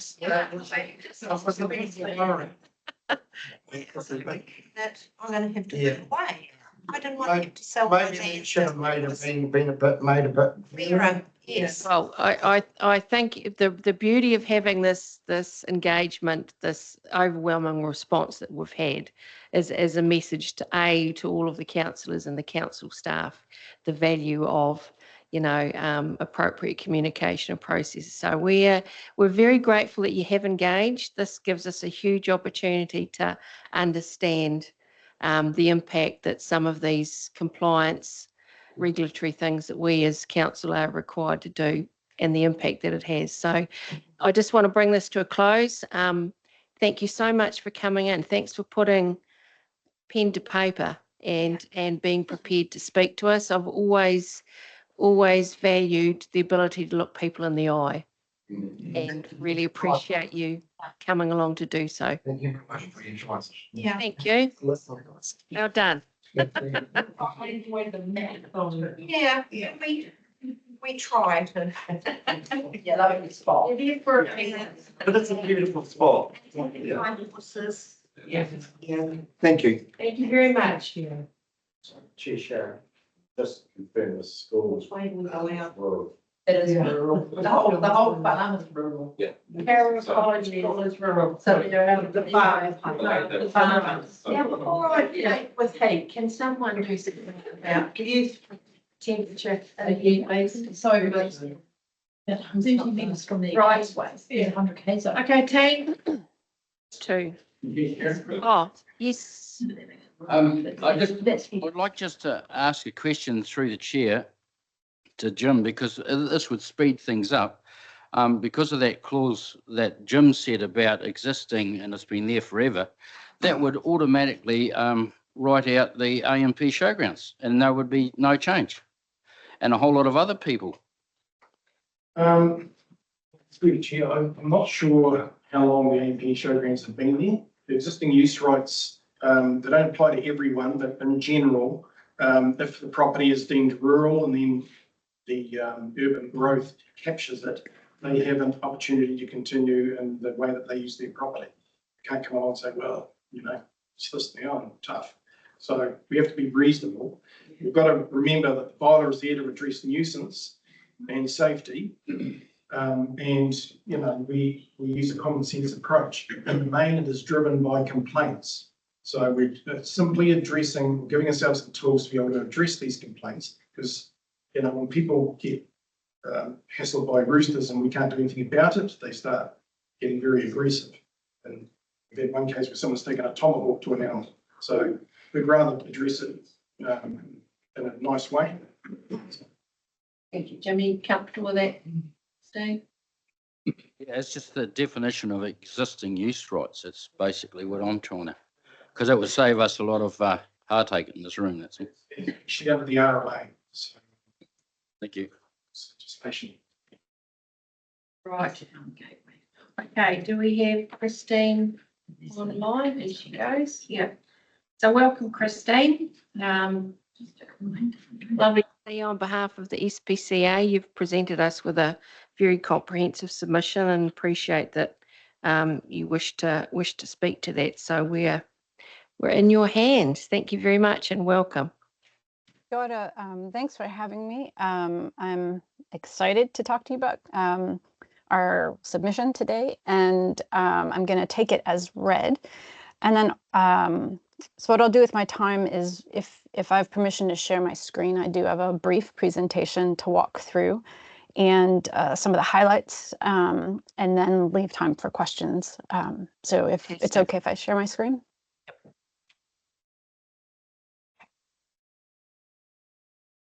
Okay, so hopefully you can see the title page for PowerPoint. Yep, I can see you in the background there. Okay, so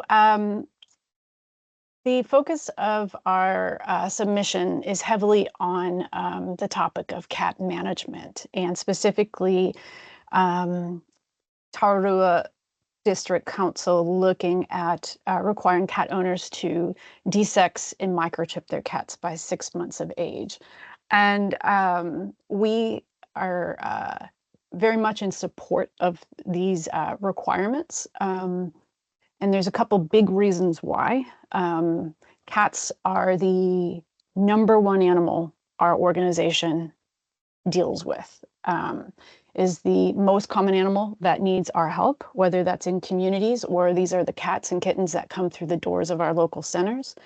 And as an organization, we spend a lot of time trying to advance the welfare of cats through policy and regulations, but also to advance the welfare of other animals, such as our wildlife, that cats we know impact. So cats is a big deal for SPCA. And that's probably because cats are one of the most popular companion animals in New Zealand. There's a lot of them. There are benefits to desexing cats for this individual cat. We see things such as a lower risk of certain types of cancers, especially for female cats. We also see an increase in lifespan, which for many companion cat owners, this is a big win. We see certain behaviors reduced, such as decreased aggression, reduced spraying and marking, which is often not a very pleasant behavior, totally normal for a cat to do this, but often can be a source of nuisance. And we also see reduced roaming, which is in itself for the cat is a problem because there's a lot of risks to cat welfare when they are roaming. But roaming can also be coupled with other behaviors such as spraying and marking or defecating on neighbors' property. Fighting can occur when cats are roaming, and if they're not desexed, male cats are more likely to fight. And also cats can become lost, and this can contribute to the number of stray cats that are roaming in our communities. But importantly, desexing cats helps decrease these unwanted litters, or as we like to say, unplanned litters from the companion cat space. This is a really important issue to our organization because every year we experience what is referred to as kitten season, and we're not alone. We just, any organization that is there to rescue or try to deal with the issues with cats in our communities goes through this same experience. Kitten season happens regularly every year, and this is when we see this predictable annual boom in the number of kittens born each year. One thing we are concerned about, so it's a problem in itself because our rescues and our shelters get overwhelmed with the number of kittens that are born and end up needing help. And what we're seeing is kitten season is extending further throughout the year. So this is probably a lot of different reasons, but we are worried that cats are having even more kittens each year. And what this does is, so this is unplanned breeding. This is people didn't want their cat to get pregnant, but they didn't get their cat desexed yet. Or some people think their cat can benefit from having kittens before they're desexed. This is not true. We do not support there's any benefit for a cat having litter kittens before being desexed. One of the biggest issues we see is when these litters are unplanned, there's three main options that happens. These kittens may be lucky and end up getting rehomed by the owner. Many will then unfortunately have a negative outcome where they either die because they're not getting the care they need, or they end up in a rescue or a shelter in very poor condition. About 30% of the kittens we get every year are not in good health. Or they end up becoming stray cats, and then they go on to have kittens of their own, and this just contributes to these unowned cats in our community. So welfare benefits for the individual cat are are there for desexing, and also it is one of the few humane mechanisms we have to break this cycle of cat overpopulation in New Zealand. And then importantly, and this is where we would ask council to reconsider the age at which you're requiring cats to be desexed. It is important cats are desexed before puberty because many cat owners do not realize their cats can enter puberty quite young. Now, the average age is typically seen as 4 to 6 months of age, and you have set the age at 6 months. So there's a lot of cats that are going to be entering puberty and able to get pregnant before that 6-month period. However, we know from the research that cats can enter puberty as early as 14 weeks. So we push on council to at least lower that age to 4 months. And there are a few other of your colleagues on other councils that have set the age at 4 months. This just gives us even greater surety that we're hitting as many cats as possible before they can have those that unplanned breeding. It is becoming more common for veterinarians to desex cats at a younger age. There are welfare benefits of doing so. Certainly, this is a faster procedure for cats. There's fewer complications. The recovery time is quicker. And so what we see is this is logical in pushing this age to be set at 4 months of age. And finally, I just wanted to just emphasize Taurua. We think that your progressive proposed bylaw, you're joining councils that are increasingly seeing the importance of humane and effective cat management which for companion cats, it is requiring they are desexed and microchipped. We have 19 councils that have some sort of limit on how many cats can be on a property. We've got 8 councils that require cat owners both desex and microchip their cats, and you can see just the dates they've started. They're becoming progressively more recent. So we think this is becoming more interesting to councils to look into. We have 1 council that requires desexing and 1 that requires microchipping. So with that, I am going to unshare my screen and leave it if you have any questions for me. Thank you, Christine. We do. I think it's a very important topic, and I'm glad that you focused our attention to a couple of areas in the submission, not endeavouring to try and get through the whole lot. So, Councillor Johns, there is a question from you. Thanks, Chair Sharon. Yeah, thanks, Christine. Much appreciated comments. A couple of questions. One, microchipping, I presume, enables a cat that may be caught at some stage to be identified. Those that aren't microchipped are non-identifiable and can be put down. Is that how you would see it? Not necessarily. Microchip gives you a lot more surety that this animal belongs to somebody, or it could be a lost cat, so at some point might have belonged to somebody. Cats can have a collar with an identification tag on, so certainly that would indicate ownership. And it gets tricky in areas if you don't have 100% of cats microchipped, then you don't know if that actually is just an owner who hasn't done it. And so I think in areas where microchipping rates are low, I think you have to be very, very careful that just because a cat doesn't have a microchip doesn't mean it has an owner. And a companion cat is technically someone's property. So you would have to be very careful you have to make a reasonable effort to determine if this is somebody's cat.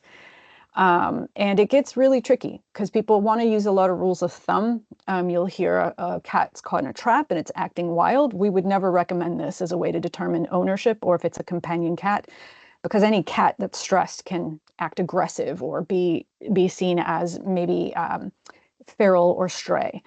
So I think at this stage in the game where New Zealanders are at with how many cats are actually microchipped, in some places it gives you some assurance, but I don't think until you hit this higher threshold, like upwards of 90% of cats are microchipped, can you use this as a reliable tool, or that if a cat doesn't have one, it means it's not owned. Thank you.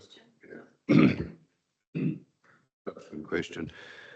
What's your attitude toward containment within the property of the owner, as they do in Australia, to avoid the slaughter of bird life and geckos and skinks, etc.? SPCA supports cats being happy at home. We want to see cats on laps at home. We know this will take time, because this is a big lifestyle shift for many cat owners in New Zealand, but we are in full support of cats being kept at home. So this could be being kept inside strictly. This could be kept to a property. A lot of people are building catios or like an outdoor run of some sort. Or if you could extend your fence in certain ways that prevents cats from being able to jump over the fence. So absolutely, we are in full support of cats being kept at home, if that answers the question. Yeah, thank you. Thanks, Chair Sharon. Really enjoyed reading the submission and hearing, and I was just intrigued with the snip and chip program, and just wondered if you could can you give us an idea of what that cost is, just so that we've got that understanding? Yeah, the snip and chip is our subsidized desexing and microchipping. So snip and chip for companion cat owners. And I think to the point, to one of the earlier presentations, we're well aware this costs money. And we devote a lot of resources and work towards helping companion cat owners cover the cost of desexing and microchipping their cats. It's the research in New Zealand with cat owners is that this is the #1 reason why they haven't done it. And when we offer subsidies, they take us up on them very quickly. So we know there is a demand for these types of services. What we do is we work closely with the local veterinarians because we don't have vets across the country. So we will negotiate the price and fees with the local veterinarians. And we offer currently a cat owner would be required to pay $30 for desexing and microchipping. And then SPCA subsidizes the remainder of that cost that they've negotiated with the veterinarian. And vets are all different. They are local business owners. So of course their fees and services are all, there's no universal price. When we work with local councils, typically and we've worked with a number of different ones and local boards up in Auckland, is that it's often council has a set amount of money and we can say, this is for the desexing and microchipping subsidies. We already do our own campaigns. We have this covered as the organization. So the overhead, the marketing, that's already stuff we're doing. And so the money goes towards the desexing and microchipping. And it's often based on about how many cats you can do with the negotiated price with the amount of money that the council has earmarked. So it's just very different per council. Any other questions? Councillor White. Through you, Chair. Sharon, thanks, Christine. Christine, in the Tararua, what numbers of cats are going through the SPCA and being rehomed, and what numbers are being euthanised, please? Thank you. Let me just pull up I did pull those numbers for you. So what we have seen a decreasing trend in your district for the number of cats that are coming through our centers. So this would be on average over the last 4 years, we've had, we certainly get more kittens. We've had over 168 kittens come through from your district and about 75, 76 cats. Now, those would be, I don't have the numbers for rehoming. Those are the cats we get in through our center, and those come in for different reasons. The 2 big reasons why we get cats is these are stray animals, and these would not be healthy adult strays. We often do not take these types of cats in because we would quickly get overwhelmed. So these stray cats, these numbers represent the sick, the injured, really old cats, super young kittens, so very vulnerable animals. So it's not all the cats that somebody catches in a trap and has a complaint about or in your area. And we also get owner surrenders. And so these are the cats. Owner surrender means is like a cat owner just has had an unplanned litter of kittens and cannot manage them. And so this might be a source of kittens that we get. And same thing for owner surrender cats. We might get cats that come from, like a hoarding situation, but it doesn't look like that's really happening in Tararua. So I don't have numbers for rehoming for you, but those are the incoming cats we get. The good news is that we've seen a slight decrease, so each year, but the number of cats is heavily driven by the stray kittens that come in. Thank you. Councillor Scott. Thanks very much, Chair Sharon. Christine, thanks very much for your presentation and your really comprehensive submission. Just wanted to double check just on those numbers that the SPCA have. Do they also include other non-SPCA animal rescues? No. So yeah, we do have some quite active ones within our district. So I was just double checking to see if that feeds into any kind of national system. Yeah, thank you for the question. And that, again, we're not the only actors in your community.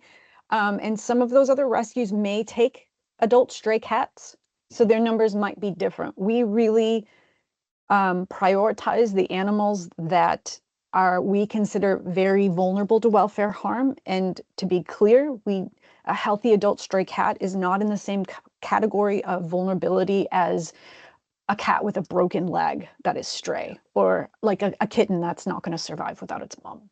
Thank you. Mhm. Any other questions?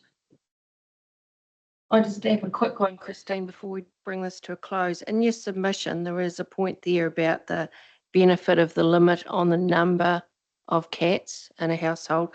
And it took me, I had to read it a couple of times to just get with the grammar. But so you're advocating that the minimum number we set in our bylaw is actually not lower than 3.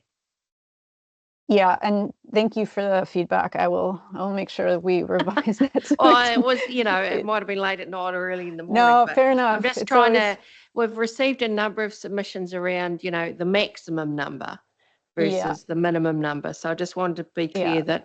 that you're not reflecting in your submission around, set the bar at 20 and 3, but just focus on making sure that the minimum number is no lower than 3. Yeah, thank you. Yeah, we don't have a clear number to give you, to be honest with you. Okay. We know, but what we push on is that 3 is probably fair in terms of the lowest number, with ability for people to get a permit to have more. Right. We absolutely know that we support limits to some degree, because you can start having welfare issues with too many cats on a property. We're not against that. It's more that we just push a little bit higher than 3. I'm sorry, I do have one more point we didn't put in our submission that I just noticed earlier today, and this is a quick one, and it's for section 5.4. No person may release or abandon an animal. I think we would encourage council to add some clarity as to what release and abandon are, how those terms are defined. Under the Animal Welfare Act, it is an offense to desert an animal, for a person who owns or is responsible for an animal to desert them without provision, without reasonable excuse, without provision for their physical health and behavioral needs. So it's quite a specific situation. And then, of course, in the Biosecurity Act, terms such as release are used, and it's a certain. So I think in the bylaw, just so that there are other pieces of legislation to think about, abandon and release is quite broad, and somebody might trap a companion cat in a trap, see it has a collar, but would they then be releasing them if they let them out of that trap? I think just some clarity around what you actually mean by that, so people don't end up in a situation where they're undermining your bylaw by doing something. Thank you, Christine. Once again, thank you very much. The submission was extremely comprehensive, very insightful, and having you add clarity in some of those key areas has been extremely useful for our discussion as we deliberate towards the end of the month. So thank you for joining us. I'm not sure where you were joining us from. I can't see any blue sky Dunedin. out there I'm behind. down in Dunedin. Oh, Dunedin. Well, have a cheese roll on me then. Good on you. Thanks for having me. Thanks Take very care, much, everyone. Christine, for joining us. Bye-bye. Appreciate it. Yeah. Right. Speaking of cheese rolls, so that brings us to the end of our morning session when it comes to hearing of submissions. I see we still have Amelia has joined us, and she's our next speaker, but that's at 1 o'clock. So are you happy to join us in an adjournment, Amelia, and then come back for 1 o'clock? Completely. Thank you. I was Awesome. just keen to hear the SPCA. Yeah, no, you're very welcome. So we're all about to depart the room, and we will be back here at 5 to 1, ready to go for the afternoon, everyone. Thank you very much.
I'm settled and the first submission this afternoon is online, so.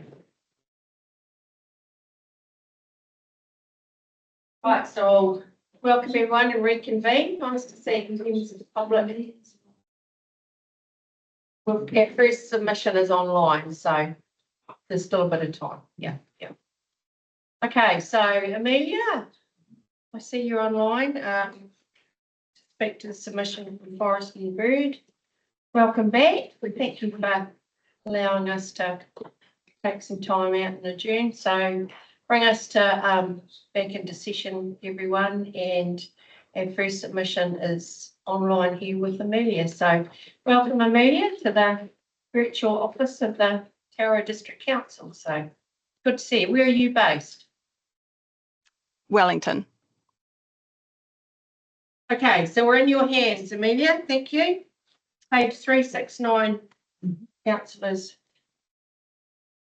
Thank you. It's a bit weird looking at myself on your screen. So I tuned in earlier and I heard the SPCA's presentation and would just like to say thanks for giving us the time to present, though I don't have a lot to add in terms of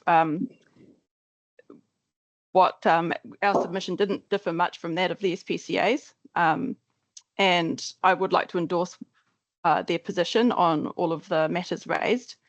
And so our submission was pretty much entirely on the keeping of cats. And I take it you've read our submission, so I'm not going to regurgitate what we wrote, but I just would like to make a few key points. I think a key point is, and what's really positive about what Tararua District Council is proposing through the inclusion of all of the now commonly used provisions regarding cat management. That is a 3-cat limit, a compulsory microchipping and desexing in your bylaw, is that they all complement each other when officers respond to nuisance complaints. So for example, if someone complains about too many cats causing nuisance on a neighbour's property, then which speaks to the cat limit, well then a scan of a microchip will quickly identify whose cat is causing the nuisance. Cats can roam long distances, and I know that Federated Farmers questioned whether microchipping rural cats was necessary. And I would say, Forest and Bird would say absolutely yes, because not only does this enable those rural cats to be identified if they stray, it's also not unheard of cats roaming through 30 kilometres, which can give you an idea of how interconnected rural cats are with urban cats, particularly on the rural-urban boundaries. Therefore, microchipping is necessary for all cats, so that if they get caught up in a nuisance complaint, they can be quickly identified and returned. And the value of microchipping has also been demonstrated in natural disasters. The Christchurch earthquake is a really good example of a natural disaster where humans scattered, cats scattered. It was mayhem, and all cats that were microchipped, well, I shouldn't say all, I can't remember the exact statistic. I was frantically trying to find it, but I couldn't find it. But the vast majority of cats that were microchipped in Christchurch were able to be rehomed after that big disaster, which further speaks to just, the value of being able to identify cats. We are supportive of compulsory desexing, and in our submission, as with the SPCA, we did ask for you to consider reducing that age from 6 down to 4 months. Just a few months ago, Hutt City Council actually passed compulsory desexing in its bylaw from 12 weeks. And there are several other councils around the country that have 4 months as their age of desexing. Palmerston North, when it reviewed its bylaw in the last 6 months, they reduced their age of desexing down from 6 months to 4. But probably our biggest plea regarding this bylaw is to allocate some funding to alert the community, to provide some information about, what Tararua District Council's expectation is around cat ownership, but also to have some funding available to allow those families that can't afford to desex or microchip their cats to have some access to snip and chip in the district. because we've seen a lot of councils enact good regulation like you're proposing to do, but then there's no funding backing it, and so it makes no meaningful difference to particularly to the stray cat numbers and kittens, unwanted kittens during, or what did the SPCA say? They said unplanned kittens during the Christmas and busy season. So it would just be really good to see some kind of financial support allocated towards this bylaw, just so that it actually does make a difference to responsible cat ownership and compliance with the bylaw in the district. Yeah, and that's pretty much all I had to say. Thank you, Amelia. You will appreciate, having listened to the SPCA submission, that councillors are welcome to ask any questions for clarity. So just open that to the floor.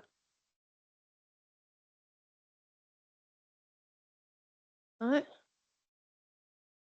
Well, you've obviously ensured through your submission, Amelia, that all bases were covered. So, and it's always good to understand that organisations regarding care of animals are actually aligned on the same issue. So, very appreciative of you taking the time to have done that on behalf of Forest and Bird. And thanks for hanging around. You're very welcome to continue to listen in. There's still some submissions ahead of us that you may well be interested in staying online for, but thank you very much for your time today.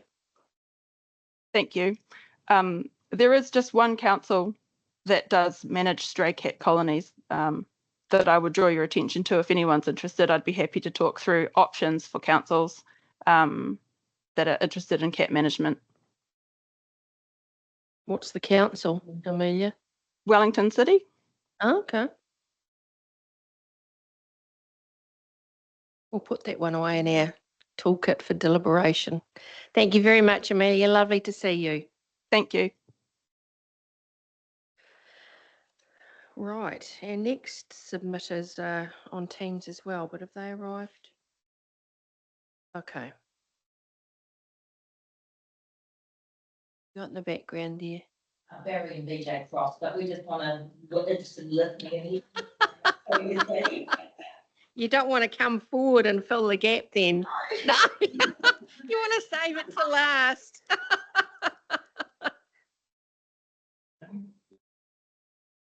Okay, we have no other till they join. Yeah, she's up after this next presentation. Actually here, she's one I didn't see in here because I was meeting here. Oh. Here, but maybe she may well be there then. She might be standing out there. What's the name? Leah Wolfson. It's always potluck when they're allocated a. Did you want to say something? No? Well, just to keep things moving, would be nice if she has, but here she goes. Nice.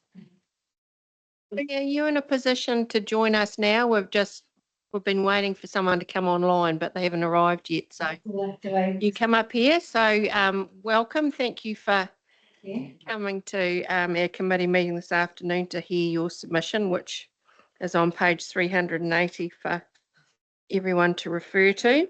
So yeah, welcome, Leah. You've been allocated 10 minutes and we're here to listen to your submission around the keeping of animals and the proposed draft bylaw. So welcome. Now, just technology-wise, Leah, so we can all hear you because this is being recorded, there's a little talk button on the... Awesome. Thank you very much. Hi, everyone. In the name of transparency, while I will be speaking today, I'll not be submitting. I don't appreciate or accept the use of the word in this context, the definition of submit being unequivocal acceptance subject to a particular process, treatment or condition, or alternatively to accept or yield to a superior force or to the authority or will of another person. Perhaps explaining why the submission process is so ineffectual. So no, I don't think I or any other man or woman here intend to submit, but the good news is there is no superior force or authority, so the term doesn't even apply.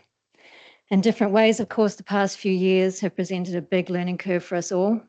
For me, in a nutshell, I learned that the propaganda vehicle from previous eras is still alive and well. People you think you know well can really surprise you. Meanwhile, total strangers can inspire and unite. Apparently, close-knit families can disintegrate if the pressure is applied to entire villages can form in a short space of time. Just your button again, sorry. Yeah. No, you don't need to hold. To hold it. Oh, you just It'll get cancelled if someone, yeah. Entire villages can form in a short space of time.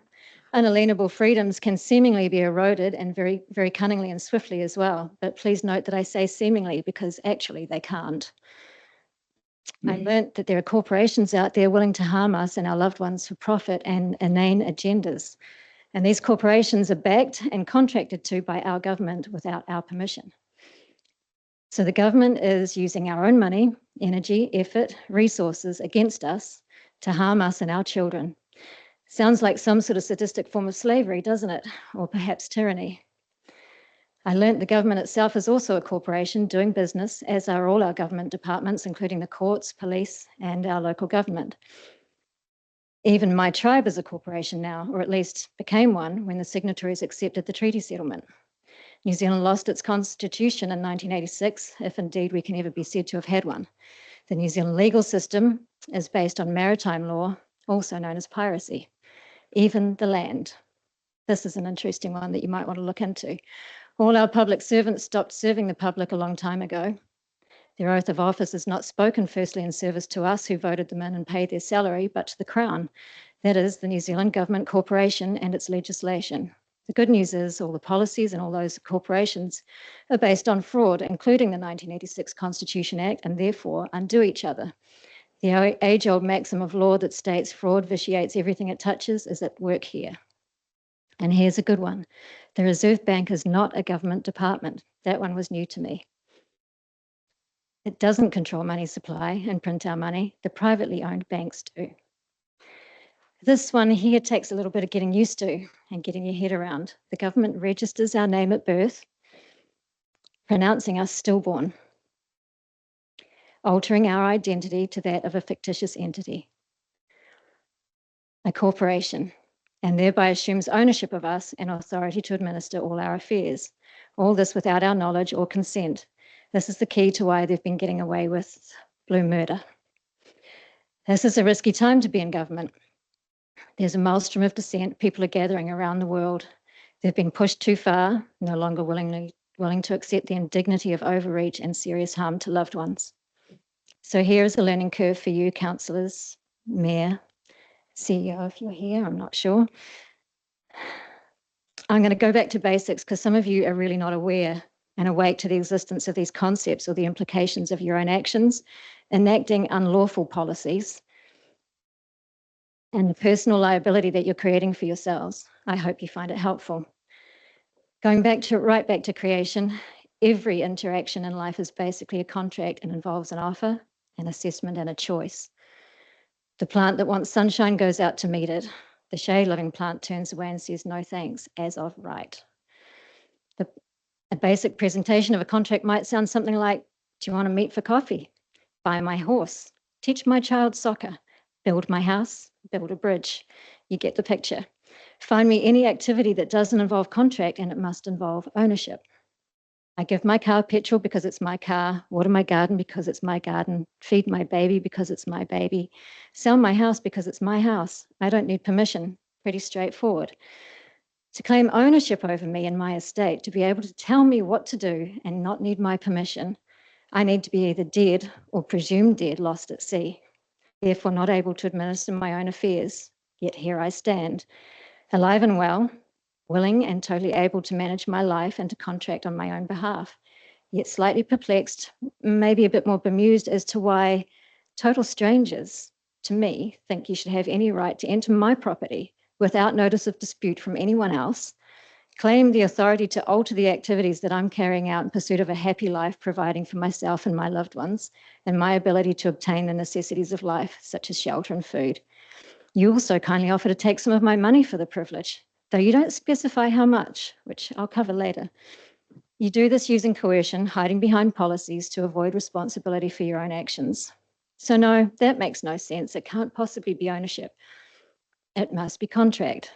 So keeping in mind that Tararua District Council, aka the Manawatu Wanganui LASS, is a corporation, contrary to what you tried to tell us a few weeks ago, Tracy, it does have a corporation number 2175870 and NZBN 9429 0325 46552. It's taking money in the form of GST, but it's an exempt corporation, so I'm not quite sure where that GST money is going. I haven't looked into that yet. So anyway, as an unavoidable consequence of being a corporation, Tararua District Council is bound by the basic principles and rules of commerce and contract. And you are the individuals representing the presenter. And I have to say, your presentation in the form of this bylaw draft is concerning, more for you than any of us, as it lacks all the elements that it should have to be a lawful and binding contract. You see, it's the presenter of the presentation, the offerer, who needs to be specific and clear. And if there is any ambiguity, and I go ahead and act on that ambiguity, believing that my interpretation is the correct one, the law supports me, not you.